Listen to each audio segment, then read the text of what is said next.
Also, there should be a thing of tape in that. It's in the upper pocket, the mesh pocket there.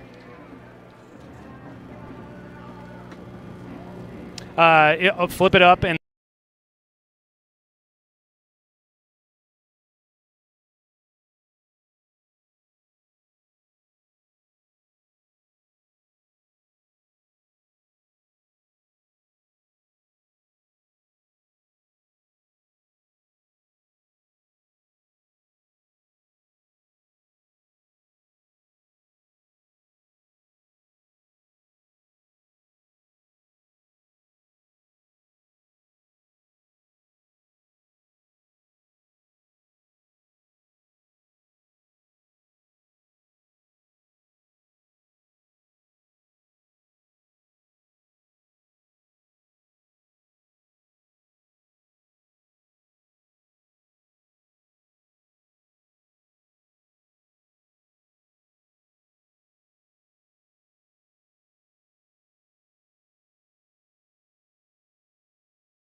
hello and good evening, everybody. Welcome to Finley Field on the campus of Roseburg High School. As tonight we bring you another Roseburg football matchup. Tonight it's a Southwest Conference matchup, putting your undefeated Indians against the 3-1 North Medford Black Tornado. It's a big matchup coming up tonight with a lot riding on the line early on in the Southwest Conference Championship chase. Two teams looking to be at the top of the standings when it's all said and done. Roseburg in a spot they haven't been in a long time. North Medford, well, they're always a challenger in the conference. We've got a great one set up for you here tonight, and we're looking forward to telling you how it plays out here this evening on The Score. Welcome in, everybody. I am Joey Kieran, and happy to be with you here this evening for tonight's matchup between Roseburg and North Medford. As we get this evening's game underway, we're going to have plenty more coming up here for you during the Roseburg Disposal pregame show. You can let them make the run to the dump for you. Call them at 673-7122. That's 673-7122. It's Roseburg Disposal. Coming up, we're going to get a chance to catch up with head coach Dave Heiberger as we continue on with the pregame show after the national anthem and a 2-minute break here on 541radio.com and on The Score, 92.3 FM and 1490 AM. Hey there, sports fans. Thanks for watching this local sporting event online at 541radio.com. Did you know there's more than one way to watch games online? You can watch games on your laptop or desktop computer, your tablet, or even your smartphone just by going to 541radio.com. But we also use YouTube to stream all of our video broadcasts, which means you can be watching this game on your big screen TV with a number of different streaming devices. You can stream our live YouTube broadcast through your PlayStation or Xbox gaming device, or through streaming devices like Google Chromecast, Apple TV, or Roku.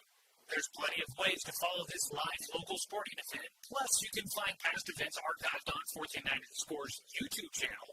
Find us on YouTube and subscribe today to keep up with the latest in local sports coverage.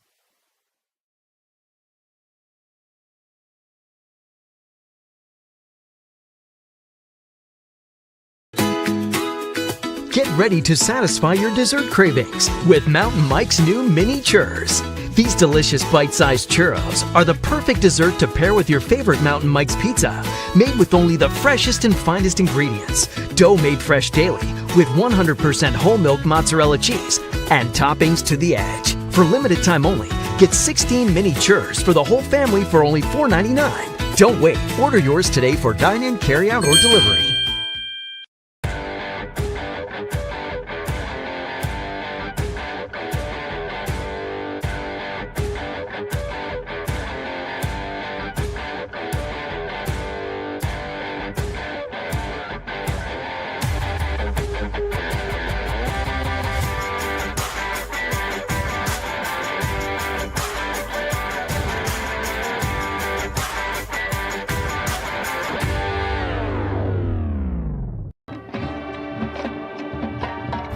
Back here with more of our Roseburg Disposal pregame show. Let them make the run to the dump for you. Call Roseburg Disposal at 673-7122.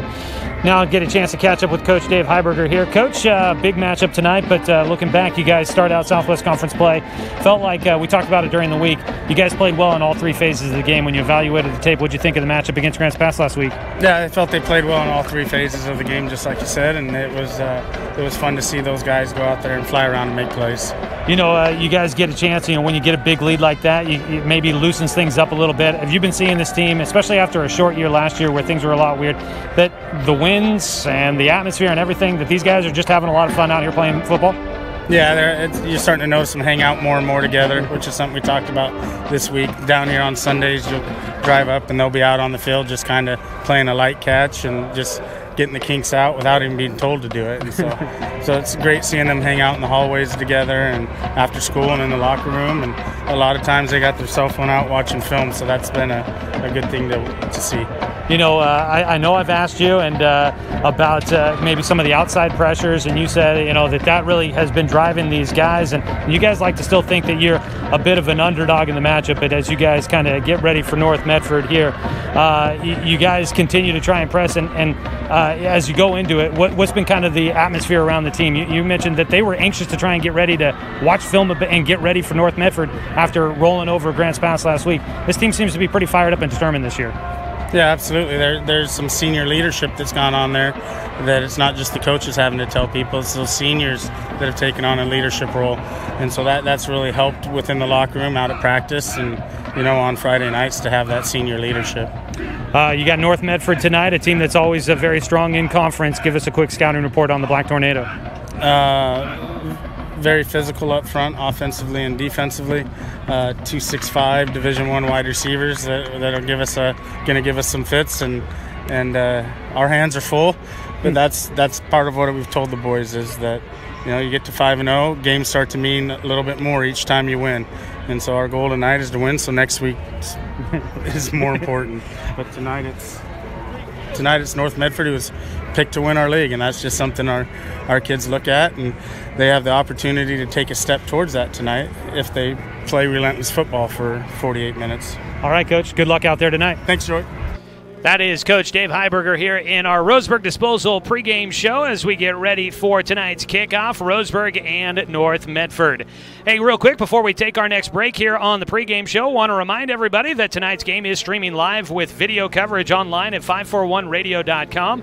You can go there and watch tonight's action. It's completely free, so come and hang out with us at 541radio.com and watch tonight's action. You can also find our YouTube channel, 1490 The Score on YouTube, where you can go and watch tonight's game live there. You can subscribe to our YouTube channel, follow us, and find archives of all sorts of games up online on our YouTube channel. That is 1490 The Score. We encourage you to go and subscribe there to watch Roseburg High sports all throughout tonight's contest. We are getting ready for the teams to come out on the field. Roseburg will be in their home blacks here tonight. It's the Road Whites for North Medford. Roseburg coming in 5-0 to start out this season. It's the first time they've been 5-0 to start a year since 2013. They're coming off of a 56-14 win at Grants Pass. Roseburg had a huge lead in the first half, got it to a running clock for a third time this season in the second half. Colton Marsters had a huge game, 4 rushing touchdowns, 2 passing touchdowns, 290 yards total. He had 221 rushing yards in the first half alone. So it was definitely a big one for the quarterback. Roseburg had 400-plus yards of offense for a third straight week once again. Meanwhile, North Medford, they're coming off of their third straight win this season. They've played 4 games after their season opener was canceled. They were scheduled to take on Del Norte from California. The game was moved out of the Rogue Valley because of the wildfire smoke that we all were dealing with here in Southern Oregon at the start of this year. They moved it to the coast, to Del Norte, which is just beyond the California-Oregon border in Crescent City, and they were going to play there. But the day of the matchup, they got word that Del Norte had a COVID outbreak, and the game was canceled. So North Medford has played 1 fewer game than all the rest of the Southwest Conference, but they have won 3 straight after losing their opening game against West Lynn. They lost 49-7 in that one last week, defeating Bend 25-21. North Medford scored the go-ahead touchdown with 24 seconds left in the fourth quarter. Ty Pugliano forced a fumble and then gave North Medford the ball with under 3 minutes to play. He then scored the final touchdown for North Medford, giving them the lead and propelling the Black Tornado to a third straight win. They have had to play tight down the stretch in many of their games here. Their 3 wins have all been decided in the fourth quarter, boy, they have really had to battle for it tonight. They look like they may have their hand full as they take on Roseburg, but we'll wait to see what Roseburg does here tonight against the Black Tornado. Roseburg getting ready to come out on the field. We got to get in another break here in the Roseburg Disposal pregame show, so we'll go ahead and get in that 2-minute break. We'll come back. We'll get you some final details on tonight's matchup and get you ready to go. The Indians getting ready to take the field tonight. It's the Black Tornado here at Finlay Field. A big matchup coming up tonight, and we are looking forward to it as we bring you the coverage on 541radio.com and on the Score, 92.3 FM and 1490 AM. Get ready to satisfy your dessert cravings with Mountain Mike's new mini churros. These delicious bite-sized churros are the perfect dessert to pair with your favorite Mountain Mike's pizza, made with only the freshest and finest ingredients, dough made fresh daily with 100% whole milk mozzarella cheese, and toppings to the edge. For limited time only, get 16 mini churros for the whole family for only $4.99. Don't wait. Order yours today for dine-in, carry-out, or delivery. The innocence of youth. Is there anything any better? But soon they'll be in high school and facing all the same challenges you faced. How to make friends, how to fit in, how to be cool. We want our children to have everything they'll need to live fulfilling and productive lives. Make sure the kids in your family are among the more than 120,000 participants here in Oregon who take part in high school sports or activities. I am a nurse, a firefighter, a college student, a mother. and I am an American soldier. I will always be ready for every storm and disaster that threatens my community. I will always be there to protect my neighbors, my family, and my country. We are the Army National Guard. We are the Army National Guard. We are the Army National Guard.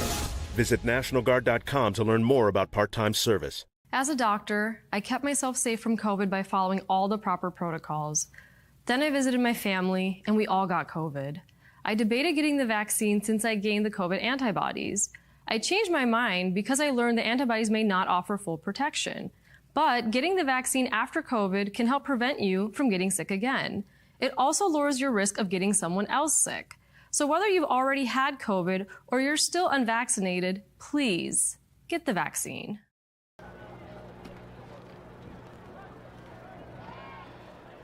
Captains coming out onto the field as Roseburg gets ready to take on North Medford here tonight. Again, Roseburg in the black uniforms, orange numbers on the front and the back of the jerseys.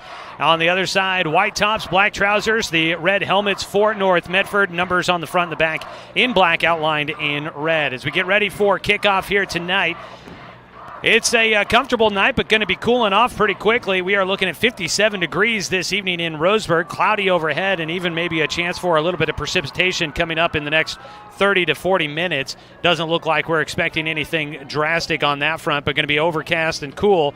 And by the time we wrap up, we'll be in the low 50s. Not windy, but the bugs sure are out. That is always the case here at Finlay Field. High atop the home grandstands here on the north side of the field. You're up near the lights, and the bugs love it, but it is a great view here at home. Getting ready for it, we'll go ahead and take our final 2-minute break as this wraps up your Roseburg Disposal pregame show. It looks like Roseburg will be receiving the opening kick when we return as we bring you the play-by-play action after this 2-minute break here on 541radio.com and on the Score, 92.3 FM and 1490 AM.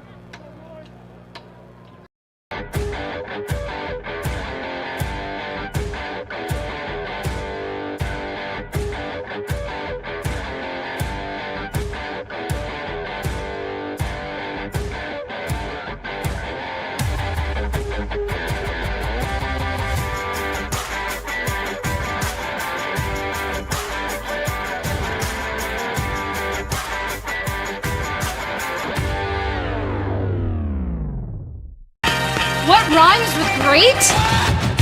Participate. Where does greatness start? Here, in the classroom. On the stage. In the pool. On the field. Where will your greatness take you? To better grades. To more friends. Yeah! Be great. Participate!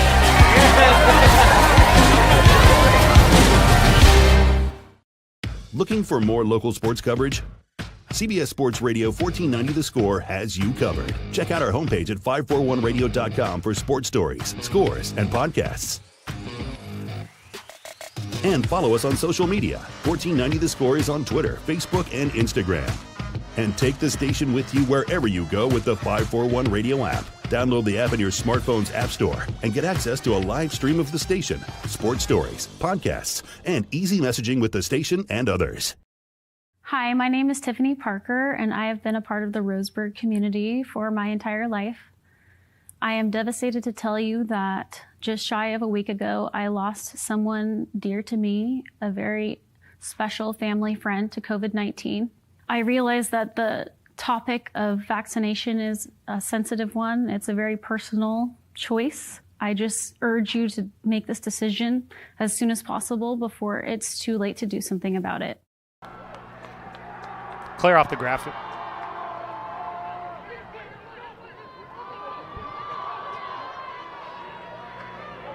Roseburg football gets the opening kickoff, taking it to the far sideline. Landon Duper will return the football out to the Roseburg 27 as we welcome you in, everybody, here for tonight's game. Joey Kieran with you. Tonight's contest brought to you by our sponsors, Bigfoot Beverages, a locally owned, family-owned business, proud sponsor of local sports and focused on community events. The senior, Colton Marshers, leads them out, 6 foot, 158 pounds. The quarterback, 66% completion rate, 511 yards through the air, 5 touchdowns, 3 interceptions. He has rushed for 10 touchdowns, 678 yards. He'll start out in shotgun with sophomore Caden Eckel behind him. Looking to try and go on the hard count here against North Medford, and the defense is disciplined. Roseburg will reset. Trips to the right side. That's the wide side of the field. Landon Duper alone to the left of the formation. And Roseburg going to take a timeout to start out the game. Coach Heiberger doesn't seem to be happy about something, it seems, but timeout early taken here by Roseburg. We'll keep it right here as the Tribe coming out. That gives us a chance to run through the full starting lineup here for Roseburg. Their front line has been opening up a lot of holes for the running game this year. Averaging 300 yards on the ground is Roseburg. Hayden Snyder, Kyler Mills, James Coleman, Daniel Thomas, Tiger Black up on the front line. In the backfield is Colton Marshers, the quarterback, and Caden Eckel, the sophomore, 617 yards rushing, 9 touchdowns. He is one of the top rushers in the state. He's up there among the top 10. Wide receivers that you'll see throughout the game, Hayden Horton, Logan Klopfenstein, Dominic Tatone, and their leading receiver, Landon Duper, who had 2 touchdown catches last week. Out of the timeout here before the first play of the ball game, Roseburg will take the field once again with the offense. They'll set up again with trips to the right side. No tight end in the formation. Marsters in shotgun. Showing a little bit of pressure is North Medford. And it'll be a keeper for Marsters running around the near side. He's got blockers out in front. He's got a good chunk of yardage on the first play of the game for the Indians. And he'll take it all the way out to the 50-yard line, but a penalty flag back at the line of scrimmage. And so we'll wait to see what this flag's about, but it looks like in the area of holding, and it is an illegal block here against Roseburg. I think that's going to be a crackback block against the Indians. So it was going to take what would have been a 23-yard play to take it out to the 50-yard line. It will end up being a penalty on the first play for Roseburg. They've done all right on penalties this season, not usually racking up too many. But they will pick up a big one here to start. They go back to their own 17. 10-yard penalty. They'll set up in shotgun. No pressure coming. Handed off up the middle. Eckel weaving his way through, and he's into the secondary. Tracked down from behind. Coming up to make the stop for North Medford. Steven Seuss will make the play. And that'll bring it out to picking up the penalty yardage. Second down and short now for Roseburg. The run by Eckel puts him out to the 34-yard line. A pickup of 17 on the sophomore's first carry of the night. Second down and 3 for Roseburg. Clock ticking to 11-12, and now more. Up the middle again goes Eckel. Got to the 35. And they say he stretched forward to the 36 before he got wrapped up and pulled back back to the 35. So they'll give him a 2-yard gain on that one on the run. He's got 19 now total on 2 carries. They go quick. They'll go to Eckel again. Things open up over the left side. He's following one of his blockers, Hayden Snyder, up there. The senior way downfield and just acting as a bulldozer to clear the path for Eckel, who takes it across the 50 into North Medford territory to the Black Tornado 46. A run there. That is an 18-yard pickup on the ground for Eckel. Roseburg goes with the quick play here. They'll run to the right, trying to get around the edge. Got through one defender, stretching it to the sideline, and Marsters on the keeper gets it to the 42. That's a pickup of 4. Did a nice job of just stretching the play all the way to the near sideline. In pressure, Eric Santa Cruz nearly got a hand on Marsters in the backfield, but couldn't wrap him up. And he continued to stretch it to the sideline. That front line, Eric Santa Cruz, O'Shea Miller, Brandon Dominguez, a big front line. Over 250 for all of them as they are right on top of the football. James Coleman with a nose tackle right in front of him. Second down and 6 after the 4-yard pickup. Keeper for Marsters right up the middle. It opens wide up. He's got the first down. A high tackle up around the shoulder pads. No penalty flag out, but Heiberger trying to make the plea for it from this crew. Does not get the call. The ball goes down to the 29-yard line. That's a pickup of 13 on the ground for Marsters. He's got 17 on the night. on the 2 carries. Up the middle, Eckel right into the middle of that linebacker crew. Big linebacker crew for this North Medford squad. Coming up and making that stop. That is Brandon Dominguez. He wears 34. He's actually one of the defensive linemen. A.J. Pugliano, Jeremiah Robbins, Kiloano, and I got to double-check the pronunciation on this one. Wayla Hua, I think. Steven Suss, your linebackers. I've got it written down. I'm going to try and do better on that one. Second down and about 8. Handoff. Eckel goes nowhere. Stopped in the middle. It's Santa Cruz on the tackle. Waiolua, that is the linebacker in the middle there. It was the defensive lineman, Santa Cruz, once again. Football goes to the 28.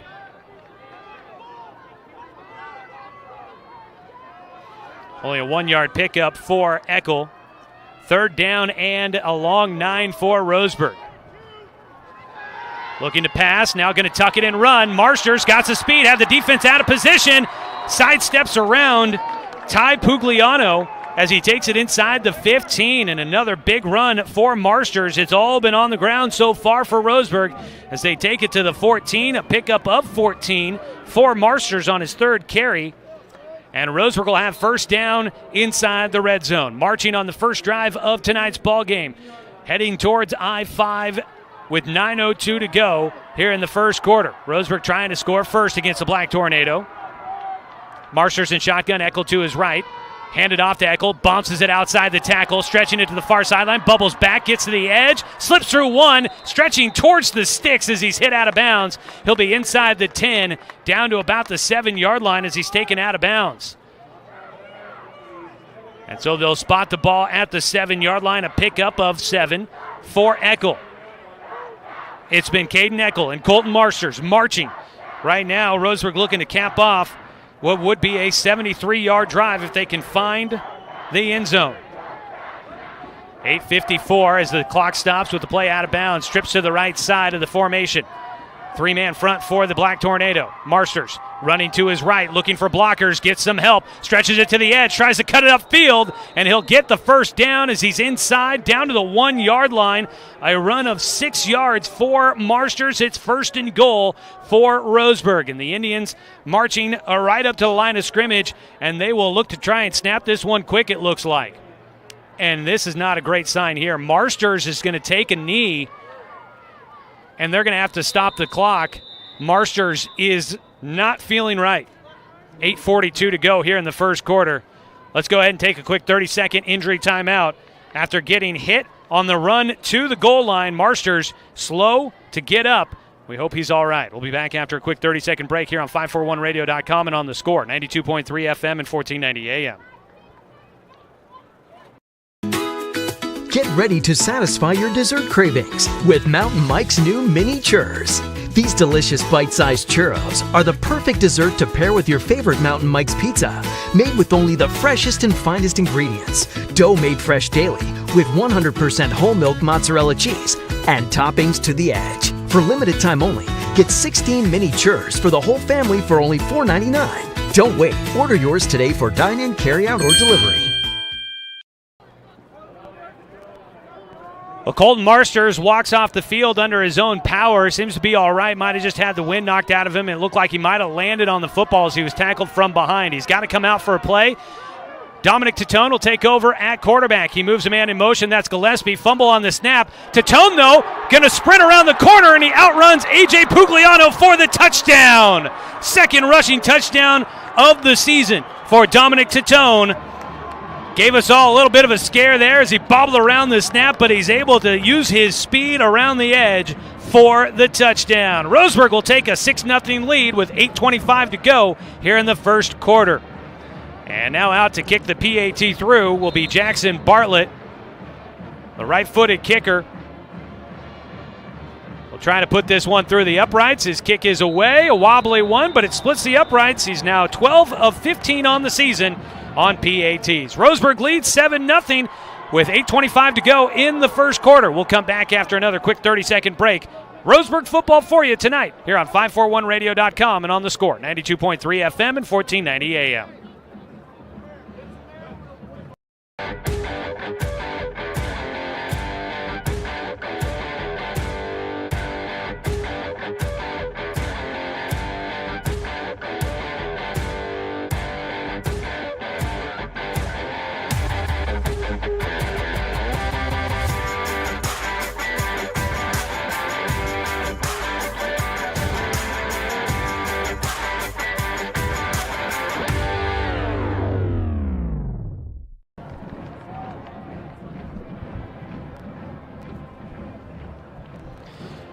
Well, Roseburg marches 73 yards downfield for the opening score. It took them 10 plays, a 1-yard touchdown run for Dominic Titone, who comes in. His only play at quarterback here on this drive, normally out as a wide receiver. He was the QB last year, but moved to wide receiver this year as Colton Marsters moved from wide receiver to quarterback. And Titone will get his second rushing touchdown of the season, puts Roseburg up 7-0 on the PAT by Bartlett, who will kick a high kick end over end, down inside the 25, taken by one of the upmen for North Medford. It's Aiden Horsley that collects that one in, and he'll give North Medford the football with 8:22 to go in the first quarter.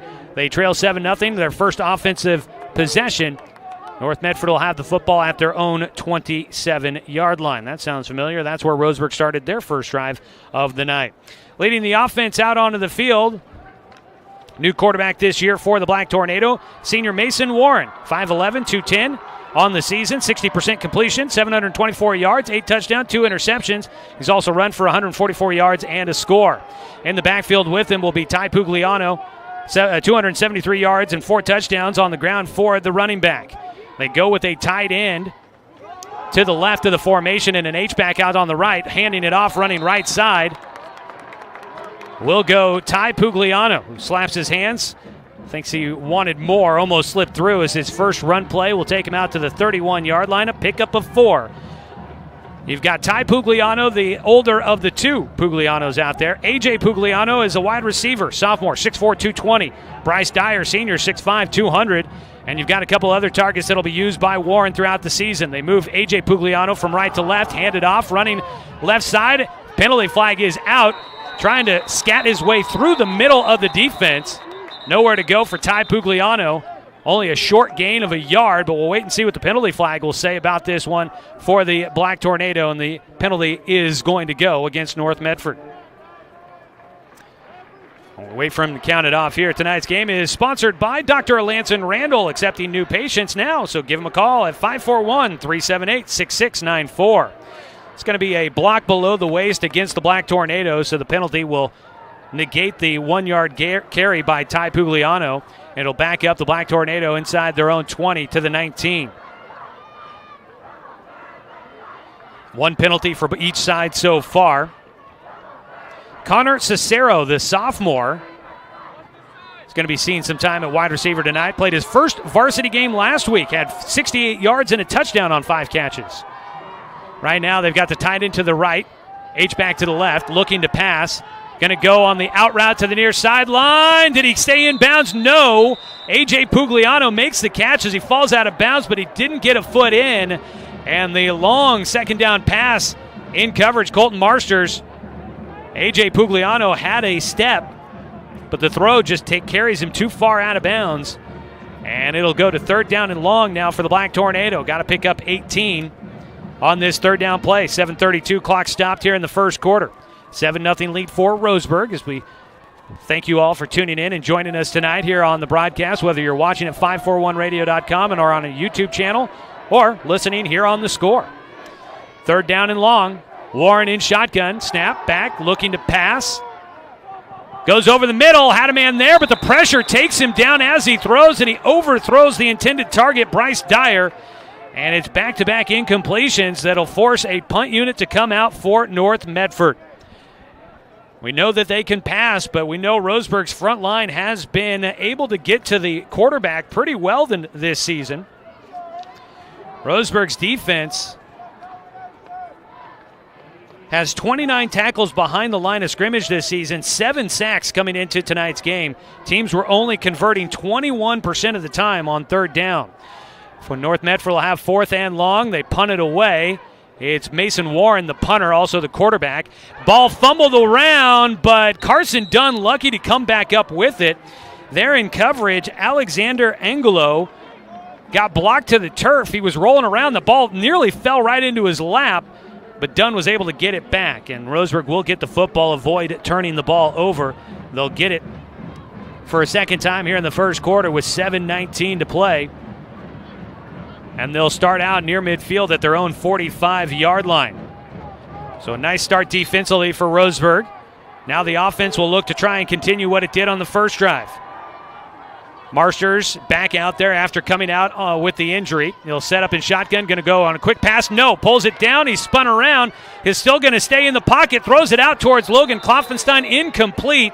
And what a battle by Marsters to be able to stay up and try and get rid of the football, and he's able to do it. He was still in the pocket, I would guess. I don't know if he escaped the tackles on that one, but he was able to throw it in the vicinity of an intended target, so no call for intentional grounding. A heady play there, maybe not necessarily one you want to see him make too often, but he gets away with it. 2nd down and 10, 7-11 to go. That was the first pass attempt of the night for Roseburg after running 10 straight plays to open up the game. Eckel behind Marsters in shotgun. Turn and hand it to him. Running right side. Buries his head. Tries to push the pile to the 50. Won't quite get there. He goes to the 49. It took about 3 guys to bring him backwards. In there, Wailohua, along with, I believe, up in there, Eric Santa Cruz helping out on that play as well.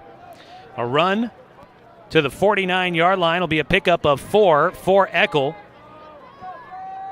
And it's 3rd down and 6 for Roseburg. Roseburg's been converting pretty well on 3rd down, 49%. Running up the middle is Marsters. He makes a couple of men miss, makes a juke, and now he's got his speed. He's to the 20, the 10, look out, here he goes, Colton Marsters in for his 11th rushing touchdown of the season. This time he takes it in from 51 yards out.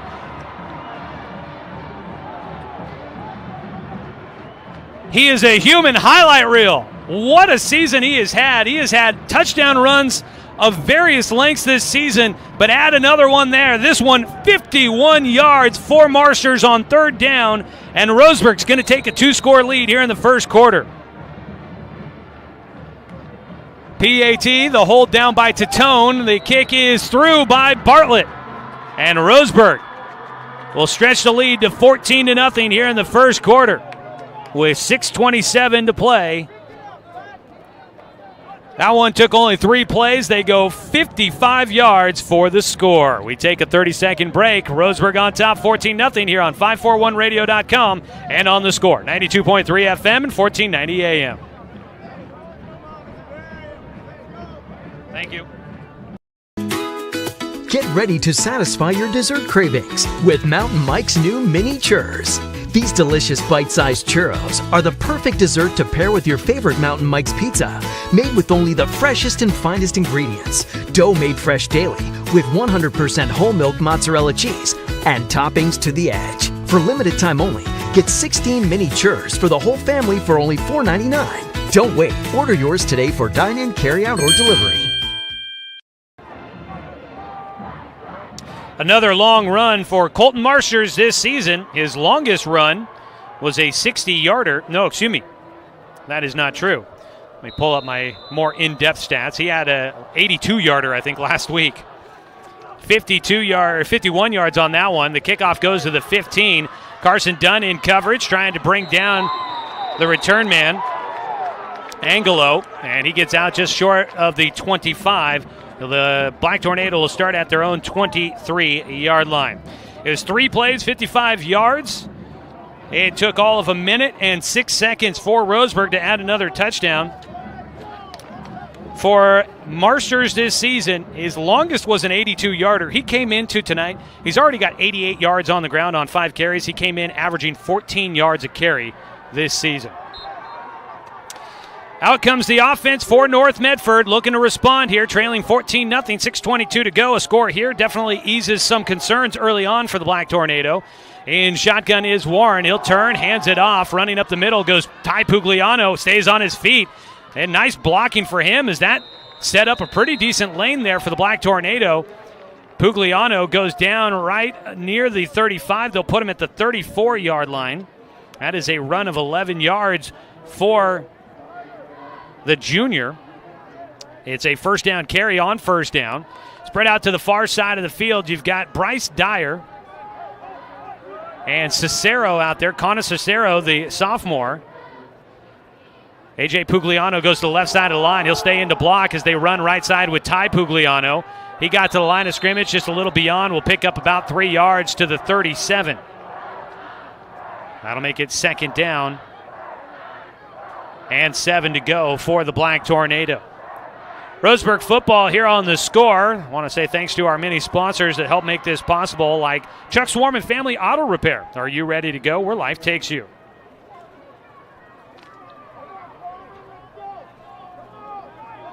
Set up with double tight end here for the Black Tornado. 2 targets to the right side in shotgun Warren with Pugliano behind him. Looking to pass. Got time. Pump fake. Stays in the pocket. Pressure coming. Throws it away. Nearly intercepted. And then sprinting out of bounds. Who was that? It was Eli Jacobs that had to hurdle the bench. You had Jacobs and Gillespie in coverage on A.J. Pugliano. They were double teaming him there.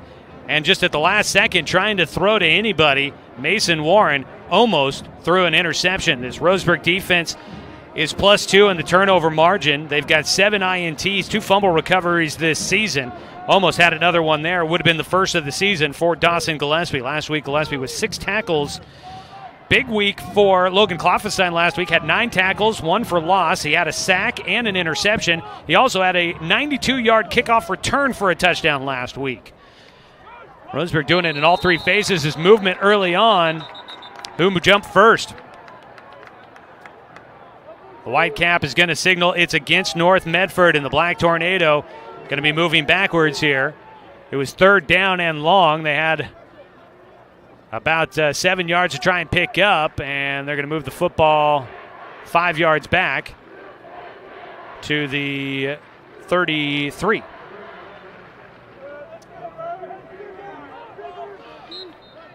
So it'll be 3rd down and 11 now. Again, teams only converting 21% of the time coming into tonight. Roseburg, the 4-man front. They won't send a whole lot of pressure. Dropping back in coverage, going deep downfield to Dyer. Makes the adjustment around Eli Jacobs. Some hand fighting there, but the throw over the outstretched arms of Bryce Dyer, and he cannot pull it in. And it's going to be a 4th down punt coming up for North Medford. Roseburg's defense holding strong so far here in the first quarter. It's been a back and forth possession-wise first quarter so far. Only about halfway through the first already. 5:06 to play. Roseburg leading 14-0 and hoping to get the ball back here on this next possession. Mason Warren again the punter. Also the quarterback, so that always makes things dangerous. He'll set up inside his 20, looking to punt away. Not a great snap to him, but he'll collect it, kicks it away. Knuckleballer, and they're going to let it bounce. And North Medford will get a nice roll out of this one, backing Roseburg's offense up inside the 25, down to the 23. 4:54 to go in the first quarter. Roseburg with the football for a 3rd time, and they'll start at their own 23-yard line. Tonight's contest is sponsored by Barnes Heating and Cooling, your complete energy company. Visit Barnes Heating and Cooling and .com, that is, barnesheatingandcooling.com, or give them a call at 541-459-1545. Marsters in the offense come back out there, trips to the left side of the field. Only 1 pass attempt so far for the senior right-hander, and now movement up front by North Medford. O'Shea Miller trying to get the early start. He bites on the hard count, and it's another penalty against the Black Tornado. So Roseburg will get a benefit of some extra yardage for 1st down. They've only got to go about half the distance to convert. It'll be 1st and 5.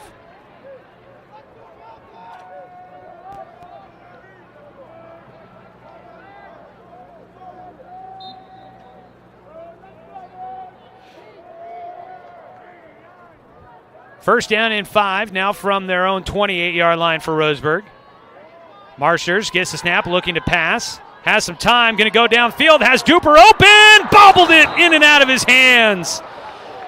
He beat his defender deep in coverage for North Medford. Atreyu Rowe was a step behind Duper, but he had to make an adjustment and kind of ended up coming down at him at an odd angle. But with 1st and 5, Roseburg trying to go for the home run throw downfield and almost had it. If he catches that, Duper with his speed likely is headed to the house. They'll turn and hand it off here. It's Eckel got caught up by his ankle, stays on his feet. Such great balance from this young man. He told us 2 weeks ago that he's a very big, he loves dance. He gets into his hip-hop dance and trying to learn a lot of new moves. And he says it does come into play in his football maneuvers. He is just so good at stopping and starting, staying on his feet with his balance. He's got a low center of gravity, but he does a great job there, staying on his feet and continuing to move forward. It's 1st down and 10 on the first down carry to the 34. A pickup of 6 on that run by Eckel. Looking to pass. They've got Klopfenstein open, a diving attempt. He's got the catch up the seam route out to the 37-yard line on North Medford's half of the field. First pass completion of the night for Colton Marsters. He's now 1 for 3, and his pass takes Roseburg into North Medford territory. They're at the 37. That was a 29-yard pass completion to Klopfenstein. Turn and hand it off. Eckel up the middle. Things are wide open for him. He bounces it outside. A swim move. Now it's going to take it to the sideline. A foot race to the 15, and he's forced out of bounds onto the track. He'll stay on his feet, thank goodness. You get a little worried when guys start trying to hurdle and step over all the obstacles on the sideline. But he stays on his feet as he continued out of bounds. He takes it all the way inside the 15 down to the 13-yard line. And that is a pickup of 24 on the ground for Eckel. He's up to 79 yards on 8 carries. He has scored a touchdown in every game this season, and he's gone over 100 yards every game this year. He'll run out to his right, blocking for Marsters. Marsters splits the defense and got tripped up by a shoelace. He was down as the ball came out. He gets to the 5. A defender got his hand in there and just got a bit of Marsters' foot. Otherwise, he splits 2 white jersey defenders and almost got to the end zone. 3:39 and counting. The run took him down to the 5, an 8-yard pickup by Marsters. He'll set up in shotgun. Roseburg taking a moment here to evaluate the defense. They've been going at lightning pace, trying to go up 3 scores on North Medford. Low snap, keeper for Marsters. Things opened up just enough. He'll get a short gain on the 2nd down carry. It's going to be 3rd down and less than a yard. Roseburg can get the 1st down inside the 3. So he took the ball to the 4, picked up 1, did Marsters. He's nearing 100 yards at 97, and Roseburg's going to take a moment here. It was a low snap, which kind of derailed the play there for Roseburg. Clock ticking with 2:55 to go first quarter, 14-0. Roseburg on top, looking to add to it as the student section gets a little loud. Marsters moving Duper in motion, fakes the handoff, keeps it himself to the goal line, trying to push it way in. He won't get there, but he's got the 1st down. On the near side, the judge says he got to the 1. And so it'll be a 3-yard gain by Marsters. Puts him at 100 yards. It's 1st and goal for Roseburg, quick to the line. And now a penalty flag is out. And I guess they're going to call movement, it looks like, on Roseburg maybe, or timeout. I think they're going to say movement. The flag is out. Roseburg's coaches were on the field. I wasn't sure if they called a timeout. No, encroachment on the defense. So they'll move the ball half a yard forward. Not really much of a gain there for Roseburg. The ball was already close to the goal line. In shotgun is Marsters. Coleman the center for the shotgun snap. Roseburg needs 1 yard for pay dirt. Going to fake the handoff and tackled in the backfield. They saw it coming. Marsters still on his feet, but he goes back to about the 7-yard line. So that's going to be a sack. Let's say tackle for loss, as Marsters looked like he was a runner. And they'll actually give him his forward progress at the 5, so it's a loss of 4 for Marsters. Makes it 2nd down and goal from the 5. Klopfenstein, Tatone, and Duper spread out to the left side. Ball in the middle of the field. Horton, the lone target, to the near side. Eckel behind Marsters in shotgun. Low snap again. Give it to Eckel, weaving his way through the middle, and he gets to the half-yard line. Makes up the loss of yardage on the tackle for loss on the last play, and he gets to the 1. Roseburg trying to move quick here. They'll go right back in there. They've got men trying to run off the field. They snapped it. Should be a penalty flag. Touchdown in.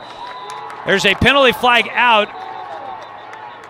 Will the touchdown stand, or are they going to blow this play dead because there were defenders on the field? They shouldn't blow it dead. It should just be a free play. We'll wait for the call here. They're going to call it a dead ball penalty, and they're going to say too many men on the field by the defense.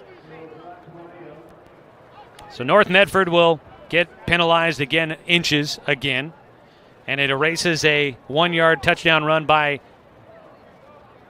Caden Eckel. Roseburg trying to just put the pedal to the metal against the Black Tornado. It's 3rd down and goal from the 1, and whistles will blow the play dead before it starts. It's not a timeout. The officials are trying to get things straightened out here.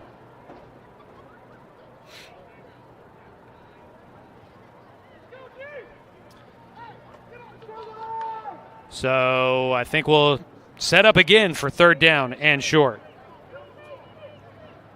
3rd down and goal from just inches away from the goal line. 1:20 to go. Roseburg's going to move Tatone to the right side of the formation. Trips out that way with Kloffenstein and Horton. Duper alone to the left. Marsters in shotgun. North Medford up against the line, trying to see if they can capture Marsters in the backfield again. He's going to take it himself, going to sprint to the far sideline. A penalty flag is out, and that should be a penalty flag. It's going to be a horse collar taking Marsters down from behind on the far side. We may do it again on 3rd down and goal from the half-inch line there. I think that's a hold and a horse collar are going to be the 2 calls, I think, here. That should offset then. So we've worn off a lot of the clock here and haven't really gone anywhere. So 2 penalties. Holding against Roseburg. Personal foul, horse collar against North Medford. They'll offset. Let's do it again, huh? Nothing like the pressure of trying to stop a team from the goal line. And North Medford's had to try and do it a few times here, and they've not played it terribly. Roseburg's execution from the 1-yard line has not necessarily been the most crisp. But they'll try and set it up again here. It's 3rd down and goal from the half-inch line. Under a minute to play in the first quarter. Roseburg leads 14-0, trying to add to it. Marsters in shotgun. Move to Tone in motion, going to run right side, trying to find a seam, stretching to the goal line, in! Touchdown! Roseburg sneaks across the line on the near side. They put the hands up, and Marsters will have his 2nd touchdown run of the night. Takes it in from 1 yard out. 3rd rushing touchdown of the first quarter for Roseburg, and they put it in with 45.2 seconds to go. The extra point is good. And Jackson Bartlett.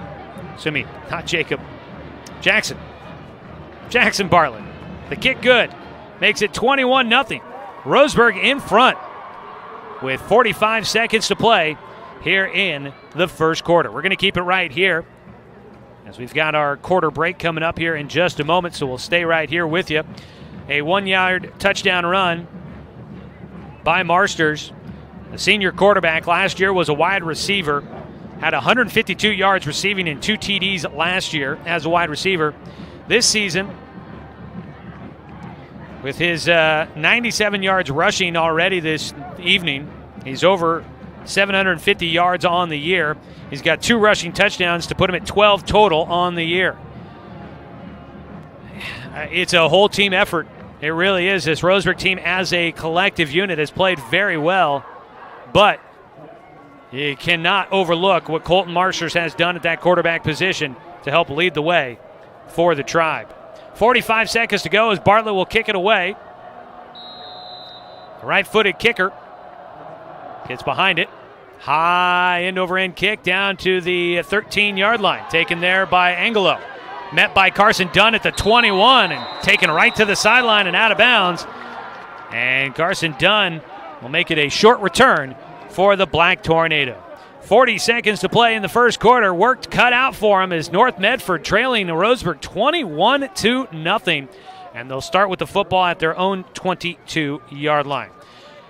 Tonight's broadcast of Roseburg High Sports is presented by B&D Meats. Whether it's for one or for many, B&D Meats in Winston has you covered.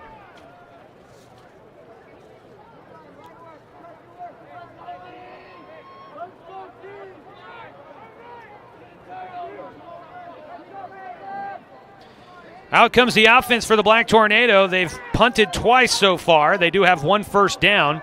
Mason Warren will turn and hand it off to Ty Pugliano. Got bounced out from the middle of the offensive line, and he'll find some room. The initial path of attack did not work out, but he uses his speed, bounces that out around the edge, gets to the 33-yard line, and he'll have his second first down run of the night. He's had 2 11-yard carries. He has had all the yardage for North Medford here in the first quarter so far. He's had 4 carries for 29 yards. So far, 0 for 4 through the air for Mason Warren. First down and 10 from their own 33 here for the Black Tornado. Handed off to Pugliano again up the middle. Slipped through one tackle, but not the second one. Steinacre and Kloffenstein there to help make the tackles.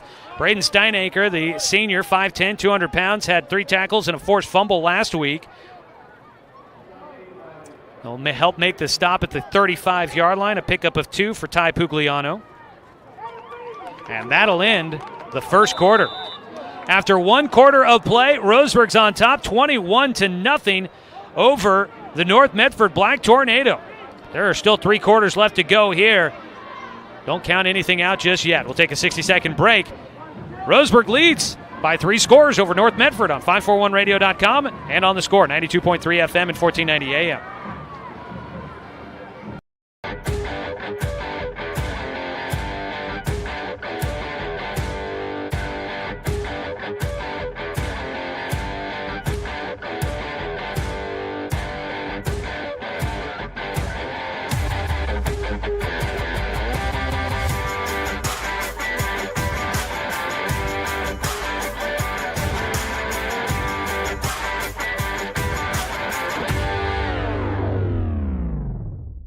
I'm Amelia Snow. I work in the intensive care unit at Mercy Medical Center in Roseburg. I have seen the terrible damage COVID has done to my patients and their families. Without a vaccine, people of all ages can get very sick, even if they were perfectly healthy before they had COVID. The COVID vaccine is safe and effective and will reduce your risk of getting so sick you wind up at Mercy Medical. Get vaccinated, and I won't have to see you in the ICU. Well, we flip sides of the field. North Medford facing 2nd down and 8. They'll go back to the run game. It's Alex Angelo up the middle. Angelo, there we go. Maybe get that right there. Angelo with the run up the middle. Angelo, the junior, gaining just a couple of yards as we begin the second quarter. Welcome you in here. Roseburg leading 21-0 on top of North Medford with 11.5 to go in the first half. North Medford with the football facing 3rd down and 5. They put the football out at the 38-yard line. It was a pickup of 3 on the ground for Angelo.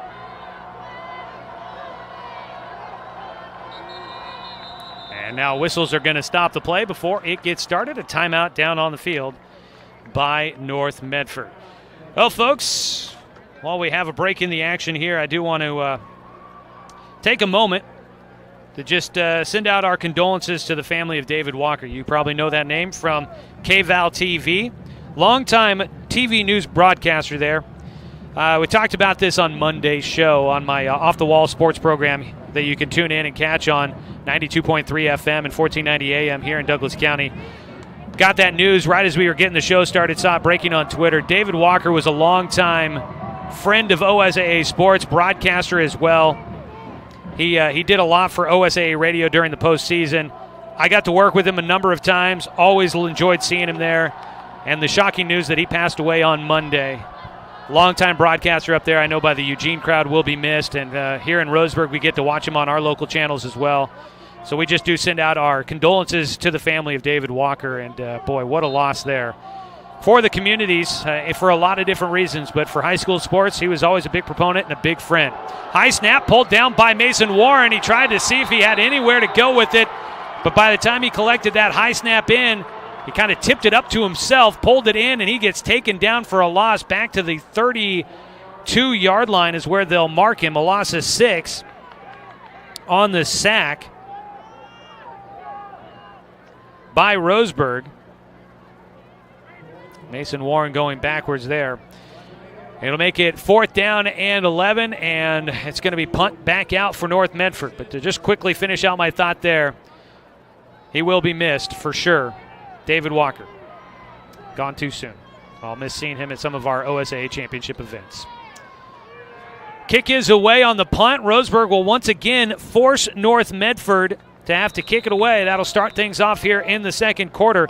The 3rd punt of the game for North Medford. Not returned by Roseburg. They let it bounce all the way down to the 33-yard line, and Roseburg gets it with 10:21 to go in the first half. Already up 21-0, and they'll start at their own 33. We've had a touchdown run of 1 yard. We've had a touchdown run of 51 yards, and those are both by Colton Marsters, and then a touchdown run by Dominic Titone filling in for Marsters after he had to go out due to an injury.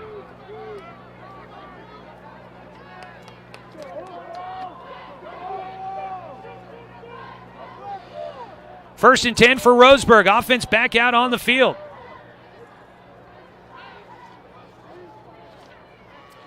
Marsters taking his time here. Roseburg not trying to wire off any clock. It's stopped right now. They'll move Titone in motion. Hand it off. Oh, they fooled me on that one. They go up the middle to Caden Eckel. I thought they would handed it off to Titone. If anything, I thought Marsters had kept it, but they go right up the middle. It was not much there, though. Only a gain of 1 as they go to the 34-yard line on the run by Eckel. Bunch formation here on the near side on the hash mark.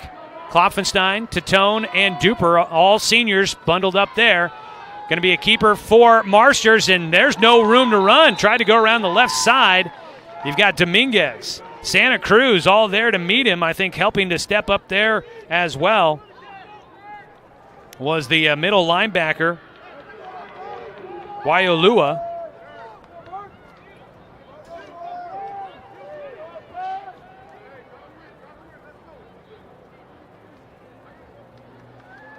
Makes it 3rd down and 10. Marsters going back 1 yard on that play. And Roseburg's going to burn a timeout here on 3rd down and long with 9:10 to go in the second quarter. Let's go ahead and take a 30-second break. Roseburg up big, 21-0, trying to stay on the field with a 3rd down conversion when we come back on 541radio.com and on the Score, 92.3 FM and 1490 AM.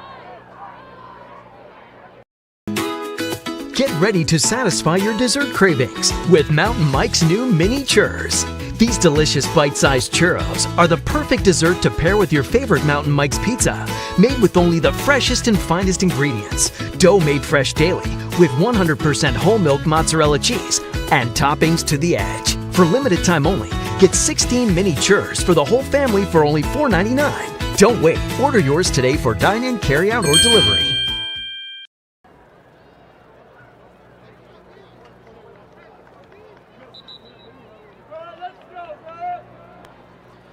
21-0 our score here with 9:10 to go in the second quarter. Roseburg football brought to you by Tim's Appliance and Mattress at the corner of Lane and South Stevens in Roseburg. 0% financing is always available.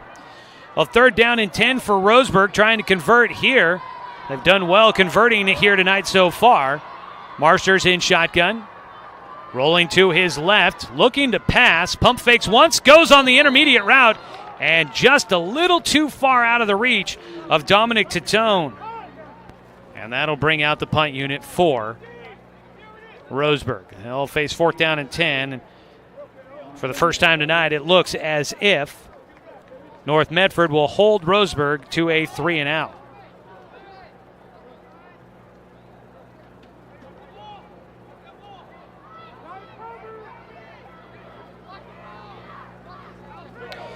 So the punter is Dawson Gillespie. He'll do the rugby-style kick, gets it away. Nice kick, deep. Dyer there to return, and he will not get far in coverage. Dominic Titone coming up with the tackle. Short gain on the return for the Black Tornado. And North Medford's defense will hold for the first time tonight. First time Roseburg does not finish in the end zone on a drive. North Medford gets the ball. They start at their own 36-yard line. Coming into tonight, Gillespie had been averaging 25.1 net yards on his punts. This time, he will net 31 yards on that punt from the 33 to the 36 on the other side of the field. So out comes the offense for North Medford. Black Tornado moving left to right on your radio dial in the white tops, black trousers. Offense looking to get something going. They've resulted in 3 punts so far. Going on a pass and short to Bryce Dyer. He couldn't get back to that football. Goes on the quick out route to the far sideline. Long throw from the far hash mark outside on the near hash mark. That's a long way to throw for Mason Warren. And he just didn't quite have enough on it. That ball short.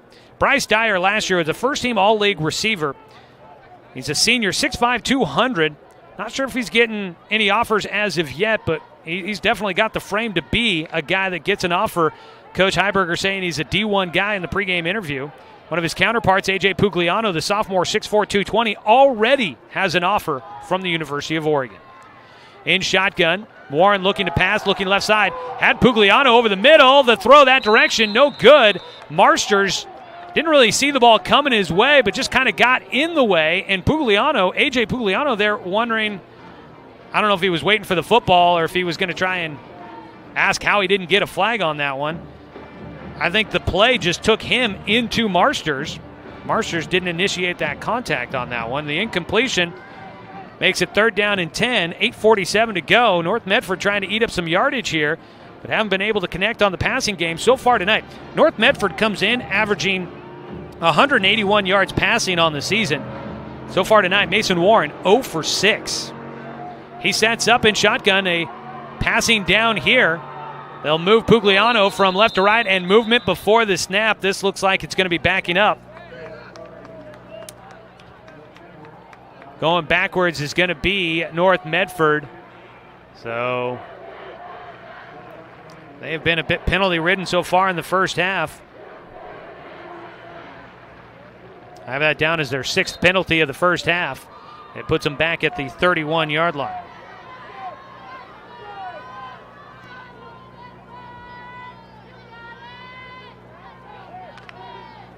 Coming up at halftime, we'll try and get some scores from around the Umpqua Basin for you. So if you've got any scores to report, either Southwest Conference or local scores here, hit us up on the 541 radio app or tweet at us on 1490 The Score.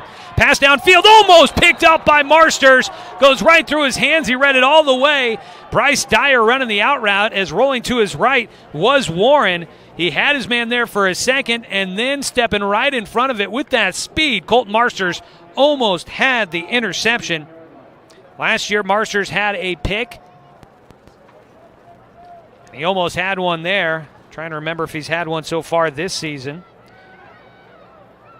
No, he does not have a takeaway so far this year. So the punt unit will come out once again. 3 incomplete passes for North Medford. They don't eat up any time either. The kick is away.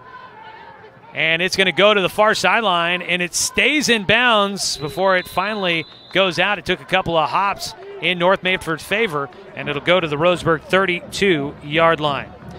So the offense stalling out once again for North Medford, and with the incomplete passes, they only wear off 25 seconds off the clock. Their defense was able to hold Roseburg on the last possession, but after giving up 3 scores in the first quarter, it's going to be a lot to continue to ask your defense to go out there against Roseburg's offense after short possessions by the Black Tornado offensive unit. Out will come the Indians, moving right to left in their black tops, black trousers, black helmets with the orange feather on the side. Marsters in shotgun, whispers into the ear of Caden Eckel. Trips to the right side, Duper alone on the left. They move a man in motion, fake, nope, give the handoff to Kloffenstein, trying to stretch it, slips through the tackle, falls forward to the 35-yard line. It'll be a pickup of 3. Kloffenstein's first carry of the night. Logan has gotten a few carries here and there. Last week, he was able to top his total receiving yards from a year ago, his junior season. He's got 158 yards and a touchdown through the passing game. He's got a 29-yard catch here tonight to add to it. Clock ticking with 7:54 to go. Duper moves in motion. He'll fumble the snap, jumps on it. No. And they're going to call it a forward pass. Now this brings up an interesting, because Roseburg did that once before. Now, you might remember there was a pass by Landon Duper for a touchdown in a game earlier, and it was on the same thing, which to me I kind of almost wonder, should they have been penalized for a double forward pass on it because they tossed it forward to Duper, who then passed downfield to Hayden Horton? I don't know. I'm not an expert on the rule book, but I watched that replay back one time and I started wondering. I thought when you toss it forward like that, it's a forward pass, and I don't know if you can do that twice on a play. I don't think there's a rule that allows you to do that. In the backfield, getting away from pressure, and Marster's going to take it forward, gets a hit out of bounds. Taking him out across the sideline was Atreyu Rowe. On third down, Marsters will get out to the 38-yard line on the run. He picked up 3. And now Roseburg on fourth down. They're going to get to the ball quickly and make a decision here on what they're going to do on fourth down. Roseburg does have a timeout left, but they're going to go with it. Eckel with it, switches the ball into his other hand, has the first down as he gets out across the 45 to the 47. And Roseburg not taking their foot off the gas pedal. And speaking of feet, Caden Eckel slow to get up, and he's going to take a knee out on the field. And Roseburg's backfield has taken some licks here tonight. We saw Colton Marsters have to come out of the game earlier after what looked like he had probably landed on the football and I think knocked the wind out of himself. Now Caden Eckel is going to limp to the sideline. That's not a great sign for Roseburg. The crowd will give him a round of applause as he heads to the sideline. He's walking and limping to the sideline. Was getting a bit of a shoulder to lean on as he walked there. But we'll see if he makes his way back out there. He'll go to the trainer table, and looks like they're looking at his left ankle down there. We'll try to keep you posted on that. But before he comes out for the injury, Caden Eckel gets a 9-yard gain to move the chain on fourth down for Roseburg. Roseburg was 3 of 9 coming into tonight on fourth down. Handoff in the backfield goes to Knox Hubbard, and Hubbard gets taken down right away. In there making the tackle is Eric Santa Cruz. Makes the stop for no gain. A little bit of collision in the backfield by Marsters and Hubbard.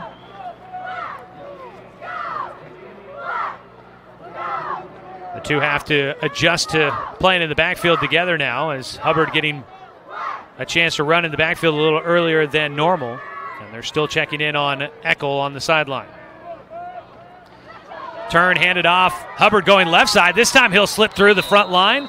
Gets taken down by A.J. Pugliano across the 50. Gets to the North Medford 48. So Hubbard will pick up 5 on that carry. Makes it third down and 5 to go for Roseburg. Clock down to 6:35 and counting here in the first half. Roseburg leading 21-0. Marsters looking to pass. Now going to take off and run right up the middle. Why not? He gets through the safety. Foot race at the 20. At the 10. You're not going to catch him. Goodbye.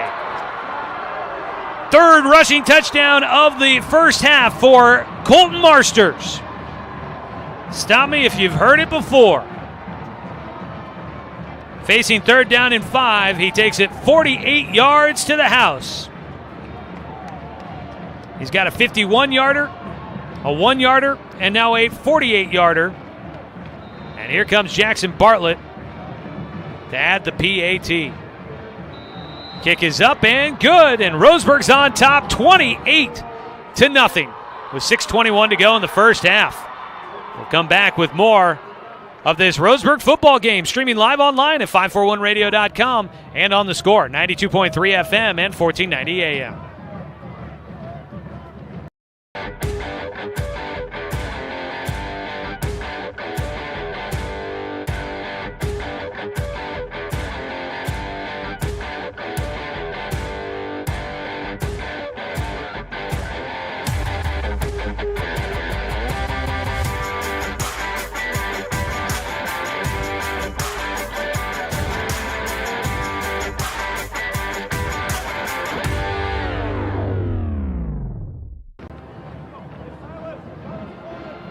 Seven plays, 68 yards, another long touchdown run.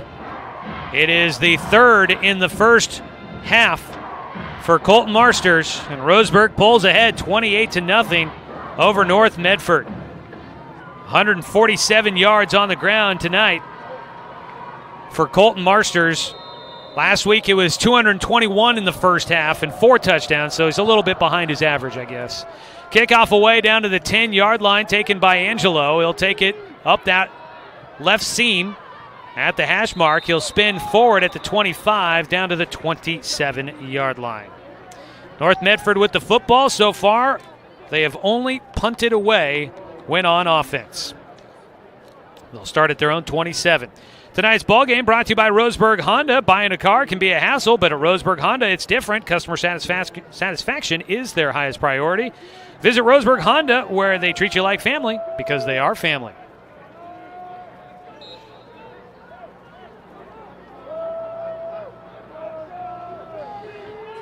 First down and 10 from the 27 for Mason Warren and the Black Tornado.